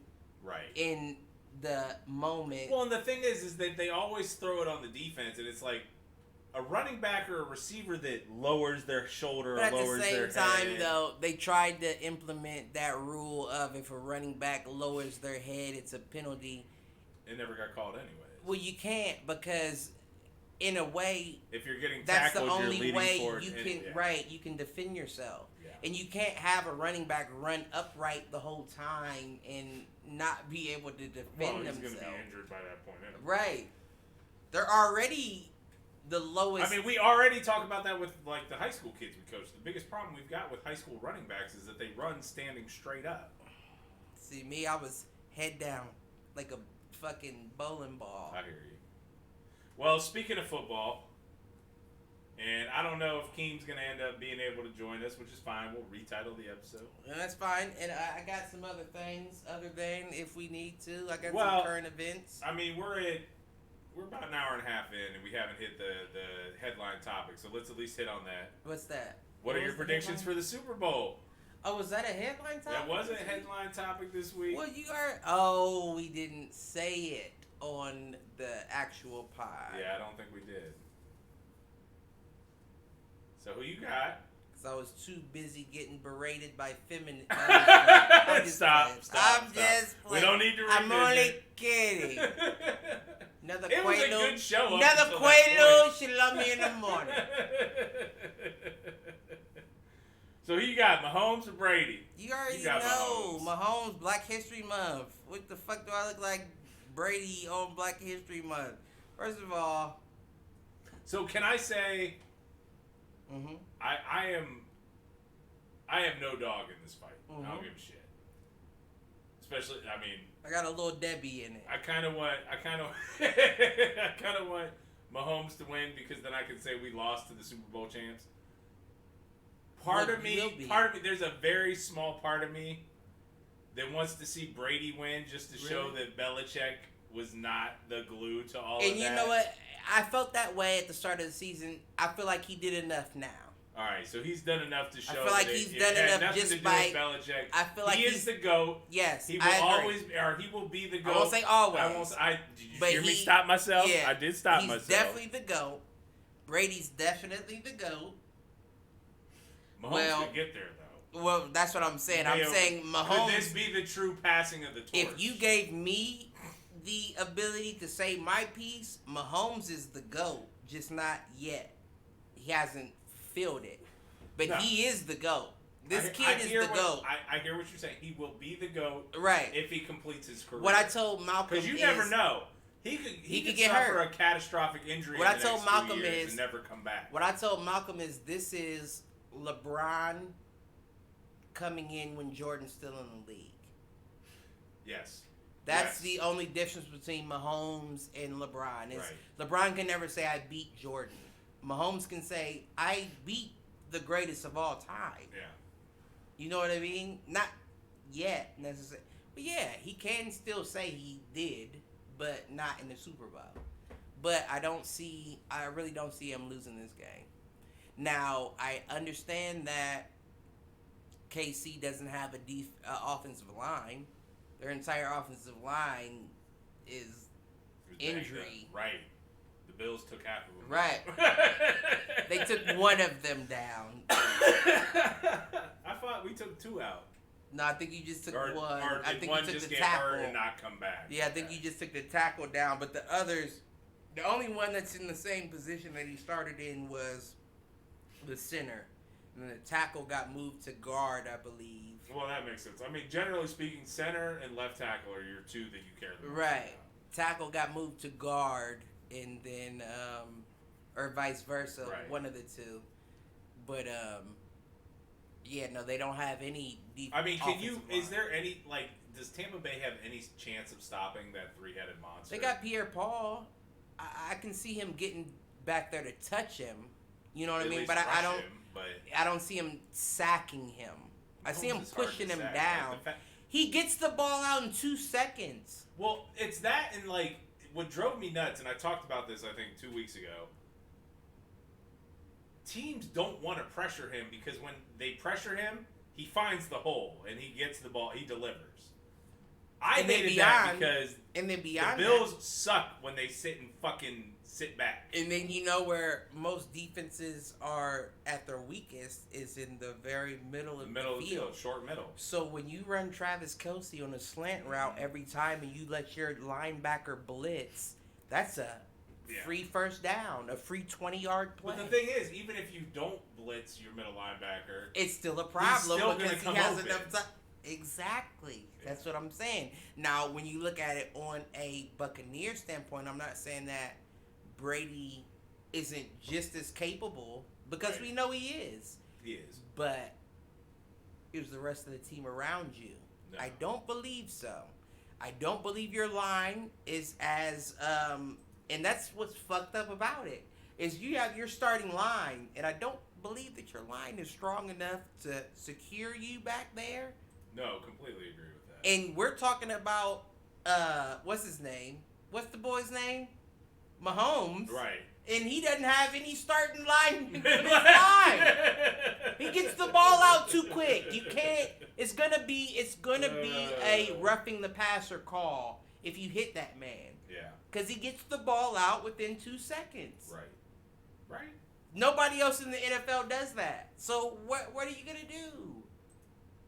Agreed. I just don't see it. I don't see it being good. So, Robert, if you're watching this, Mr. Hall, shame on you for gambling against the black man on Black History Month. And if you win, he's the one that threw down the line after the show, right? So can I put this out there? Yeah, of course. I was the one that I think I took him on the 300-yard bet, right? Like he said Mahomes, he said Kansas City wouldn't get to 300 yards. I think so. Or did he say Mahomes wouldn't get to 300 yards passing?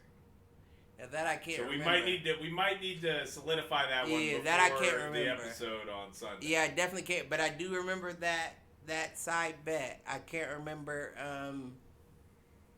Because it was that, and then it was what, 3 touchdowns? It was 300 yards or 3 touchdowns was the 2 he put on the table, I thought. And both of which Mahomes I know is gonna crush.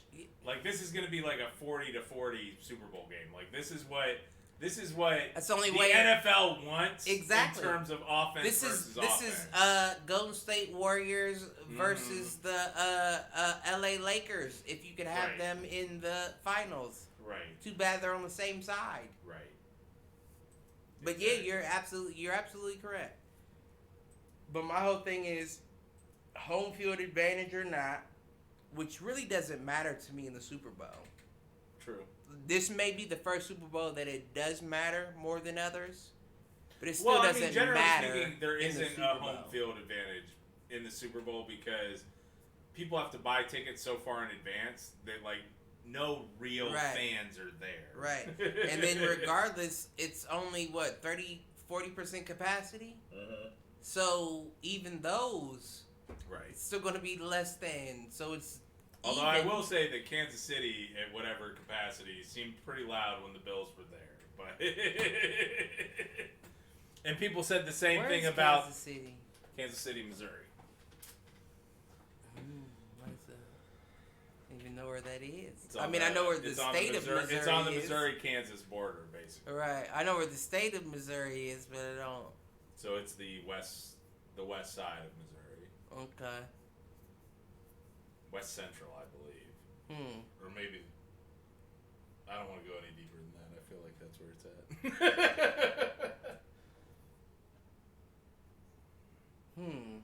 I'm not going to say what I was going to think. What I thought. Not going to say what you going to think. Yeah. But I didn't do a good job of saying that. So I'm definitely not going to say what's in my head. Right. I'm saying it. Travis Kelce and Patrick Mahomes would do better in Baltimore. Oh yeah, Kansas City could be a sundown town. Yeah, it definitely votes red. We'll put it that way. Travis Kelce, his wife. Actually, no, I take that back. The cities actually do vote pretty strongly blue. Okay. It's the rural. So like Columbus. Yeah, exactly. Okay. The rural aspects of those states. Okay.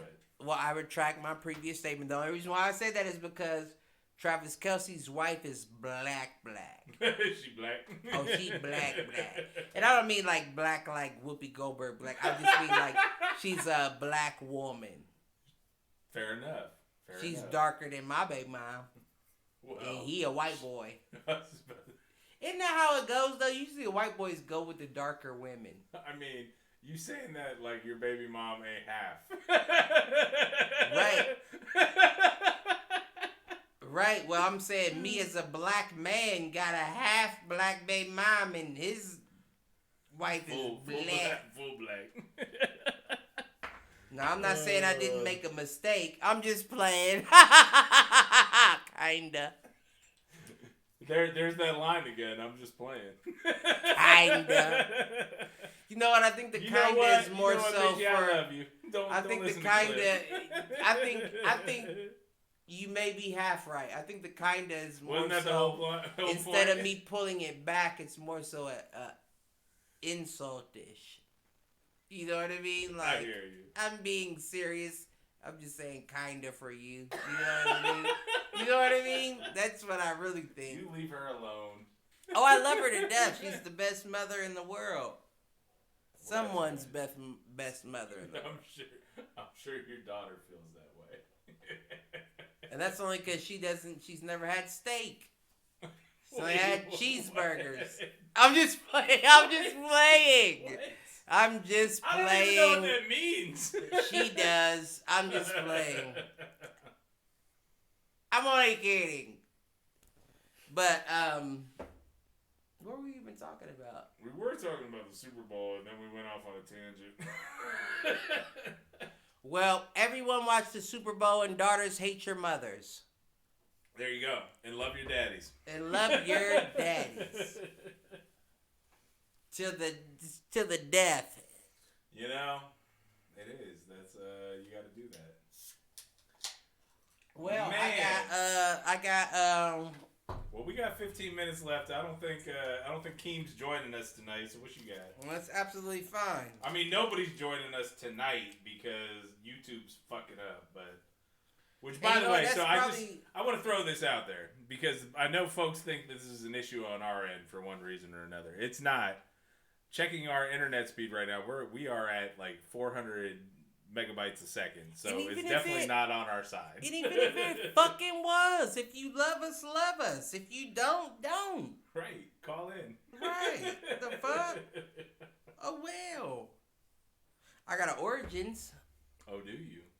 This is for you specifically. It isn't for you specifically. I love it. What we got? But I feel like you would be the good person to explain this for me. Right. And I had this for last week too. I wanted to know. This is one that we didn't get to last week. All right. So it's been a while since we've done Origins. Right. Travis tried to do one 2 weeks ago. We answered his. What was it? Apples and oranges. Oh, that was a good one. Yeah, I do remember that. Yep. One. Okay, here we go. Erection. Which one came first? Ooh. And what was the purpose of? Like, was it an erected building or an erection as a boner? I hear what you're saying. Because my whole thing is, I think erection came first, like a hard dick, because a building looks like a dick. You know what I mean? It's very phallic. And then we don't say erection workers, we say construction workers. So I feel like if erection came first, we would say that's an erection worker. Like, he builds up buildings. So knowing language, right? Which is a very key aspect. It is a Latin verb, I'm sure. Right. Erect, erectus, or something along those lines. Right. So that's where it originated in terms of the root way? Of the word. To your point, when it transitioned into English, what came first? Right. Where they were talking about erect as in a I dick. actually think that this is from ancient Rome porn. Okay. Or not even porn, but so erotic poetry. So it's guy on guy. Then no, we know no, that erotic poetry. But it was ancient where how Rome. they described a male genitalia is becoming erectus. But it was ancient Rome, so we know it was guy on guy. Fair enough. So I think that's where it came from. Is I do think it was to your point. I think it was a male. I think it was Latin poetry. You know what? I just figured it out. Well, let's hear this. It was a gay Spartan. That would be Greece, but that would be Greek instead of Roman. Are we sure? Mm-hmm. Athens and Sparta are definitely in Greece. And then what's Rome? What's Italy today? I thought that was Sparta. No, that's Greece. Marathon, Athens, Sparta. Well, they're all gay, so either way. That's true. There was a fair amount of homosexuality. They're all gay. So Caligula, Sparta, you're fucking gay. So all I'm saying is, and I'm not saying there's anything wrong with being gay. I'm just saying, don't act like you're the most masculine in the world if you're gay. See, there you go, conflating sexuality and masculinity again. Isn't that what? Don't act like you're the most masculine in the world if you're gay. Okay, you know what I'm saying? We know how they plugged up that fucking cave. All right. I don't even know what that means. What do you mean? How they plugged up that fucking cave? Didn't they stop the Persians by lighting themselves up into a narrow It was not passage. a cave, but it was a passage. Right, anal. So. Oh man. What were we even talking about? I don't know. You kind of went off on this anal. This is where I think Luke Black needs to History join Month, the show. Shaka Zulu, fuck 300 is all I got to say. First and foremost. Secondly, this started off with an origins question around erectus erecti, but I know. Wait, where do we get? How did we get there? know. How did we get here? I know how we didn't get here. Black History. You keep bringing Black History up. Do you have something specific to go in on Black History? You know what? It's funny that you asked me that. It's almost like you've been setting up the whole show. You know what? And I think it's more of a M. Night Shyamalan. Oh, do we got a twist? It's a twist. Yeah, because if I'm being honest, I didn't expect any history in this episode. I didn't have any, and you know how we did last year, and I thought to myself, don't get me wrong, I thought to myself, like, should I think of someone to highlight in black? Fuck all that bullshit is what I'm saying. Why? I don't have a reason. All I'm saying is me, myself, personally, I enjoy talking shit, and it doesn't necessarily have to be in relation to race or the history of the month. But since we are, so what do you got? Since we are talking about Black History Month, and I feel like black incorporates all other aspects, I will say, if Patrick Mahomes wasn't black, I would root for the Chiefs to lose for being racially insensitive to Indians.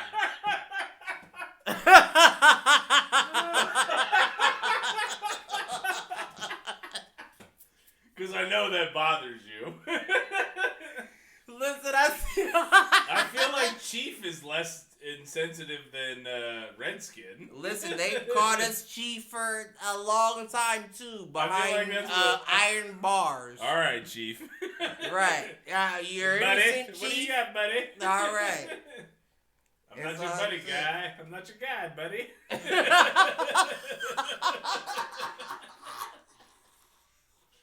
That would also be a South Park reference. That is funny. Okay. Oh, that's the only reason why you can crack me up. That's a Terrence and Phillips. Oh, that's funny. That's funny. Yeah, I know Terrence. I rock with the blonde. We I don't know where you're going with that. Let me stop. I thought about it before I finished my statement, and it'd be best for me to just stop. Just stop. Just stop. It's okay. Yeah, I don't know what losing your job with those protocols would be, and I need unemployment. So let me just stop. All right, what else you got in your little black book over there? Well, first of all, this book is this book. This not book. You really haven't even had that much, so that's where I'm. This books. The slurring of the words. You're is right. A little surprising. Because let me see. I've had. Yeah, I won't explain it. I've had 4 beers, but this book didn't ask to be involved in Black History Month, so please. Secondly, we talked about NCAA football back. We did. What about Fight Night? Oh, is Fight Night yes, coming back too? Ladies and gentlemen, Fight Night is back. It's officially back. It's not officially back, but every is every outlet talking about, like, there's rumors about it or something? I don't want to say national, every sanctioning body of boxing is talking about fight night. Okay. PBC, the WBC. yeah, well no the You said BBC. That's PBC. Oh, okay. PBC is Al Heyman. DAZN is Eddie Hearn, and Top Rank is Bob Arum. What you're thinking about is the belts themselves, the True. WBC. Okay, you're right. You know, the belts are going to be in there based on the representation. Yeah. But the representation has been asking for the game. Okay. The thing is, why I say it's officially because they back. never did one on Xbox One. Didn't have one. The last one came out on 360, didn't it? 2010. 2010. Yep. So will the new one be coming out, or will the next one be an Xbox Series X or the next new one's going to generation be guaranteed next generation exclusive. They're not going to do. They're not going to do it on 360 or I PS4. guarantee Or not they 360, won't. but Xbox One or PS4. I guarantee they won't. I guarantee they won't, just for one reason. So the only reason why they're coming out, because they're going to get all the blacks to buy the new system with the new. Well, the blacks. Well, let's be honest. The blacks have been getting stimulus checks, so I'm sure. Well, you got another $1,400 on the way. A lot of them. Well, listen, I'm glad you brought that up. A lot of them have already had their PlayStations and Xboxes from the last one, right? But which, by the way, have those come? Like, I check probably every 2 weeks or so to see if they're back in stock. Are they? Now they're every week. Okay. GameStop's every Thursday. They drop every Thursday. I don't know how many drop every Thursday. I'll have to keep an eye. I mean, I'm not ready to buy one yet. No, I'm not either. I want to wait till the next production cycle. That's April 1st is the soonest I'll be willing to buy Xbox. I hear you. I'm second quarter all I'm day. probably waiting until the summer. Yeah, no. July. I could probably see that because the only games I play are NBA 2K. You know what? I won't buy GTA and I won't buy the new system until there's a game I want. Well, there's a lot of them. Well, see, there's a What's boxing out right game now that you want though? There's a boxing game that comes out next week called Esports Boxing Club. Okay. Now that seems like an independent game, which yes, and it's all European fighters. Okay. There's no. Yeah. There's a few. There's like 2 or 3 American fighters in the. You know what? You know what will make me buy a game, or you know what'll make me buy an Xbox Series X? What? When the college football game comes out exclusive to Xbox I'm Series not X. I'm not buying it. That's what we call a callback, ladies and gentlemen. I'm not leaving. I'm not fucking leaving. I'm not buying it. I can't do it. Now, the boxing though, I'm buying the British and listen, Fight Night's coming out. The only reason why I know Fight Night's coming out is because they did this. Listen, this British boxing game, this Esports Boxing Club, has been on. They've been in the production for more than a year and a half now. And I know that, let's be honest, we know how big business works. We'll let you do the work. Yeah. You feel me? We'll see how many people are interested in buying your product. And you're just European. Right. So if we know that 500,000 people are willing to buy the European boxing, version, yeah, you think we're not going to come up with the American boxing? Well, and that's the thing with boxing. Like, boxing is so distributed. You're right. That it's tougher to get behind. You know what I'm about to say, right? I can exactly. Go for what I'm trying to explain. Okay, so what my light-skinned brethren is attempting to explain is that with boxing, they're independent, for lack of a better word, let's call it contractors. So same way WWE is, same way right. wrestling. So you could be signed to an independent, well, not independent, but you could be signed to this company, or you could be signed to that company or that company. It's almost an independent contractor with exclusivity deals. Exactly. Yeah. Exactly. So which is bullshit, by the way. so if you're a boxer and you're thinking about getting into a video game, and all of those 3 companies are not involved, it does not make sense for you to be involved. Right. Because you're not going to make the most money you could make. So unless the only situation where I would argue that is unless they're going to put you on the cover. No. You don't even think that? No. Even still. Right. Now you may depending on how you adjust the deal, you may be able to get more money on like the residual. So where every time they post that picture, right, you get some money. That's what I mean. But you're not gonna. But they would cut you. They would undercut you in what you would get. You know what I mean? Yeah. Because it's still a British boxing game, so they can't afford to pay you.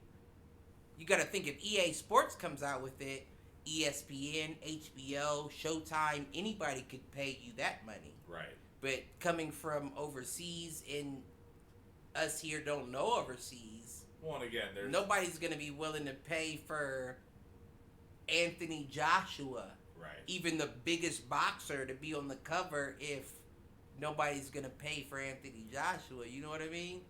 I hear what you're saying. Which is why EA Sports is a easier gamble, because we have networks behind us. We have Fox Sports, we have ESPN. We have HBO, we have Showtime, we have pay-per-view. Right. Then you look at overseas and they're like, you don't even buy our pay-per-views, so how would Americans want to buy this game? At all, yeah. The people that are going to want to buy this game are people that are intrigued by boxing and want to see how you can control the fighter with a controller. You know what I mean? Yep. No, so it's going to be half as many that would buy the big fish. But once the big fish come out, you got to think. Fight Night Champion came out in 2010. It is now 2021. And it's still one of the most popular games on it's PlayStation still or highly Xbox. rated. It's still one of like the most highly rated So things in the imagine store. what would happen if you came out with a 2022 version. I wouldn't even think about 2021. If I'm Fight Night, ESPN type shit, we're not coming out in 2021. We're waiting for the next shit. You already got the new gen, right? Right. So we don't have to. We'll wait for next 22. year, and we'll come out then. And or they'll bring it out in like Q4 in time for holiday. But label it as 2022 the same way like NBA and Madden do. That makes more sense than anything. What you just Which, said. by the way, the latest Madden was trash. Like, I'm I heard glad the only reason EA you or bought what is it? it? No, I didn't end up buying it. The EA Pass, the Game Pass Pass or whatever. Well, and I finally signed up for Game Pass. Which I'm glad, because I've already downloaded like 2 or 3 games, so I feel like that makes it worth its money. But I'm curious about it, so I wanted to check it out. It's also, that's where they're going to debut xCloud, which is basically being able to play like Xbox type games from the cloud on your phone. Which, as a family man, I don't always have control of the TV. I'd be happy to put the little bar on the Xbox controller with my phone and play. Hell no. Y'all get the fuck off my TV. You better go in your room and watch TV in your room. That's part of the reason why there is a playroom with the TV. Don't get me wrong. I got VR headsets and everything. But you it's better having leave that me alone and conversation let with me my watch wife. my own That's shit. the problem. It's the wife is more the problem than the child. But well, I hear me. Well, wow. Stop it. Well, me. All right, man. Well, we are at 2 hours. Time out. No Keem tonight. What you want to do? You got something? You want to let's hit one knock more? These out. Let's knock these out real quick. All right. So we got all that out. By the way, again, one of our better episodes in a while, and the live stream's down. I think so. We gotta post out the podcast links when I they think drop. so. Yeah, of course. I think so. Fuck YouTube. Oh, no, shit. Oh, no shit, what? Keem in here? Uh-oh. Bring my nigga in. First of all. Bring my nigga in one time, late night. Don't come in on time. Come in when you feel ready. I'm gonna have to put the headphones on. Yeah, where my nigga at? Part of me's like, he didn't show up. So. Nah, G, this is fashionably late. Let's get it. It says joining. We'll see if he actually joins. He in here. Did you watch the video? Yeah. You did? Did you like it? It was good. I liked it. It was good. I like the song more after I watched it. See, I like that song from Jump, though. I liked the song, but it wasn't my favorite. But when I saw the video, I was like, oh yeah.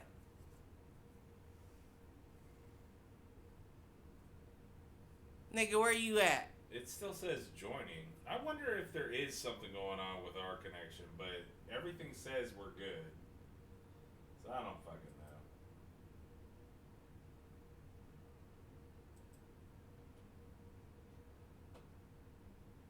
Well, maybe I need to boot him out and bring him back in. Boot him out, bring him back in. See if I can do that. And while we're doing that, my next, very important, and you focus on what you're doing. You run it. But what did I say to you? A very long time ago, I said what was going to happen with Mr. Rabbit.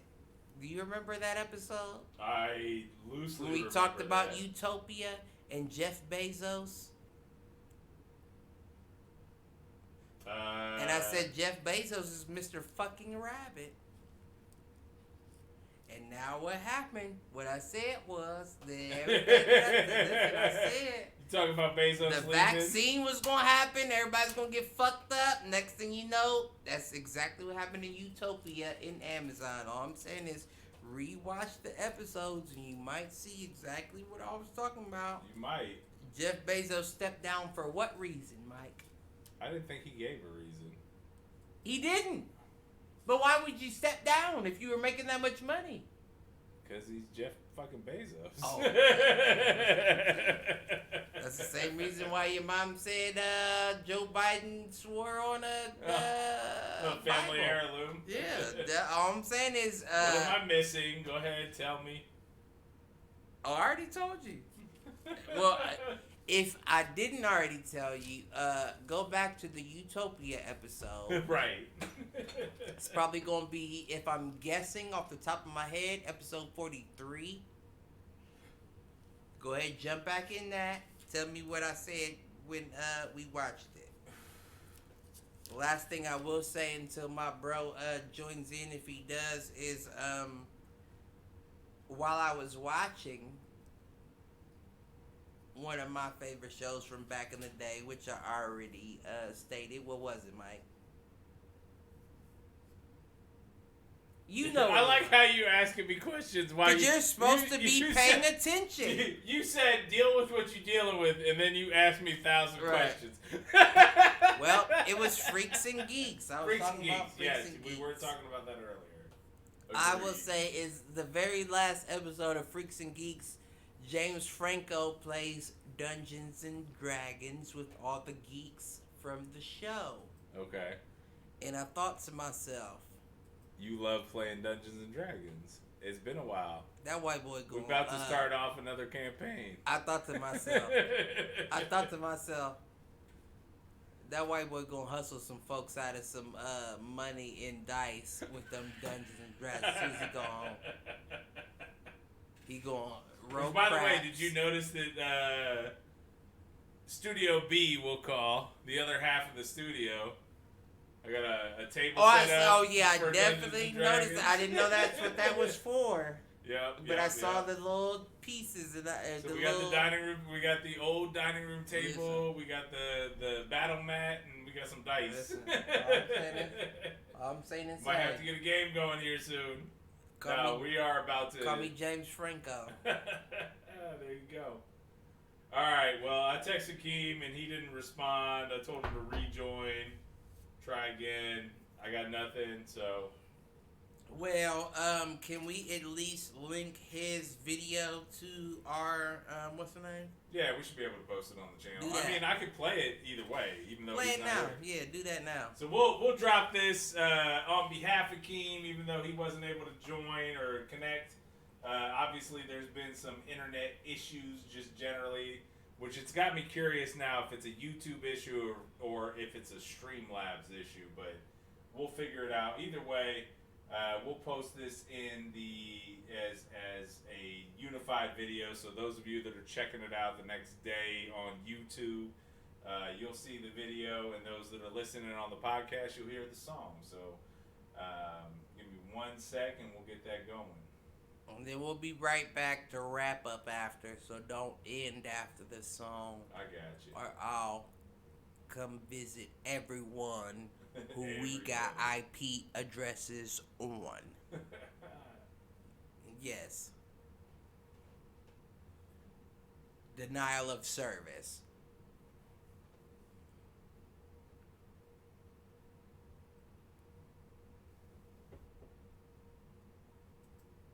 We're gonna restart the video one time because it feels like the site wasn't playing.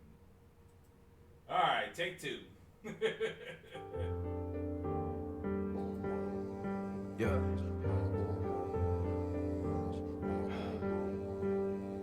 Ever since you left me, I wonder if you regret me. Throwing all these yards and miles like I was Manning. Had to watch you go and suddenly felt cold. I was sick to my stomach, that boy feeling pneumonia. Gotta watch myself, I'm needing all of my closure. Gave all I had, I'm smoking all of my omens. I just tried to save you, I wasn't trying to escape you. I can tell the problems you feeling, I see the pain. I'm picking up my own, I'm healing, you see the stains. I would never leave you, I promise I won't deceive you. Pushing through the waves, the current, I know it keeps you static. The good things in life should be automatic. And everything that matters is whatever we can manage.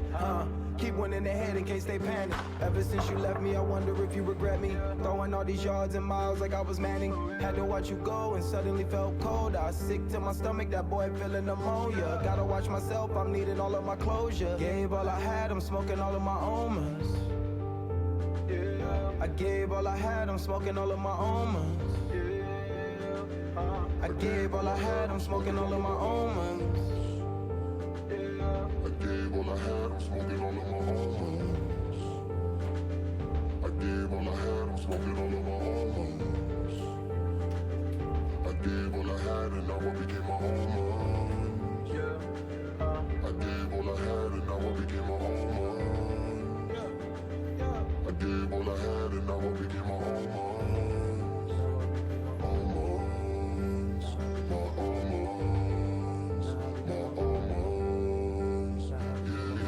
Gave all I had and now I became my almonds. Gave all I had and now I became my almonds. Almonds, my almonds, my almonds. Ever since I battled, I knew I would never travel. Picking myself up when I needed, I love the hassle. I never blame God for the issues that I can handle. Telling all my people I love you was half the battle. Looking at my soul now, dividends and pronouns. All you niggas dabble in this to do it for thrills. I'ma checkmate the greatest while my mama's alive. I put my all into it like Vegeta when he died. And I do this just for you, and I don't wanna see you cry, but I can't hurt you if I die.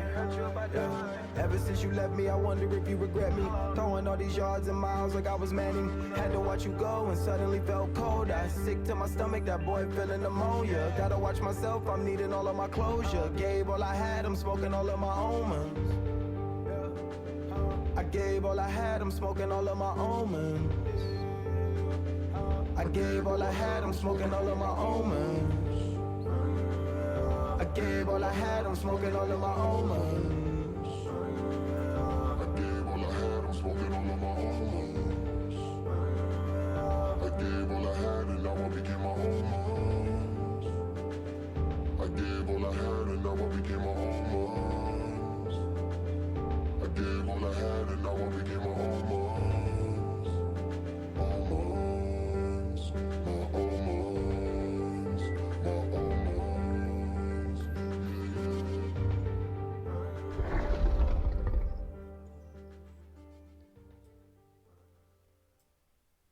And that is Keem's latest video, Omens. All right, man. What do you think? Like I said, I think I liked it. I liked it more after I seen the video. Like it almost if I'm being 100, it brought me back to Yo MTV Raps. Okay. You know what I mean? Back in the day where it was like you would watch the video to the song that you were waiting to hear just to get the visuals, and the visuals made me like the song more than I originally liked it. I hear what you're saying, and he, I think when he was talking about it in social media and that kind of thing, he was talking about it as the visual experience versus saying like a music video. Right. Which I think is interesting just from the sense of it's so simple but so elegant's not the right word, but it's in that vibe, you know what I mean? I mean, I get exactly what you're saying. I understand exactly what you're getting at. But you wanted us to come back and not go right to credits, so yeah, no, just you want to because, talk about something else or what we got? I mean, for the fact that we've had no audience, which is fine because it's been a while since you and I have just done a show together, and honestly, gave all I have, soaking on my own. It's nice to kind of get back to this, man. So what you got to I'm close smoking us out out of here? my own minds. I like how you singing into a headphone like it's a microphone. Okay, when you have a microphone in front of you, motherfucker. Everybody love everybody. I love everything. I love the video, all that jazz. Tune in on Sunday because I'm trying to tell you something. If you don't know now, you better know someday, ho. Definitely. So He said definitely. I mean, you're right. Definitely check out Hit the Showers coming at you live Sunday night. Podcast version will probably be available on late Sunday, early Monday. Nice. We building a network here. We building a movement. So we got not give it to you at all. Right. It's also possible. Check us out on all major social media platforms at Foolproof Net, other than YouTube. YouTube search Foolproof Entertainment Network. Do us a favor, head over to the podcast channels. The podcast channels are what really matter. Like, subscribe, comment, rate, all that good shit. We appreciate all of you. Thanks for listening. And peace out, fools. Appreciate it. Peace out, fools. Fool ass niggas. And fuck your mothers. Don't do that.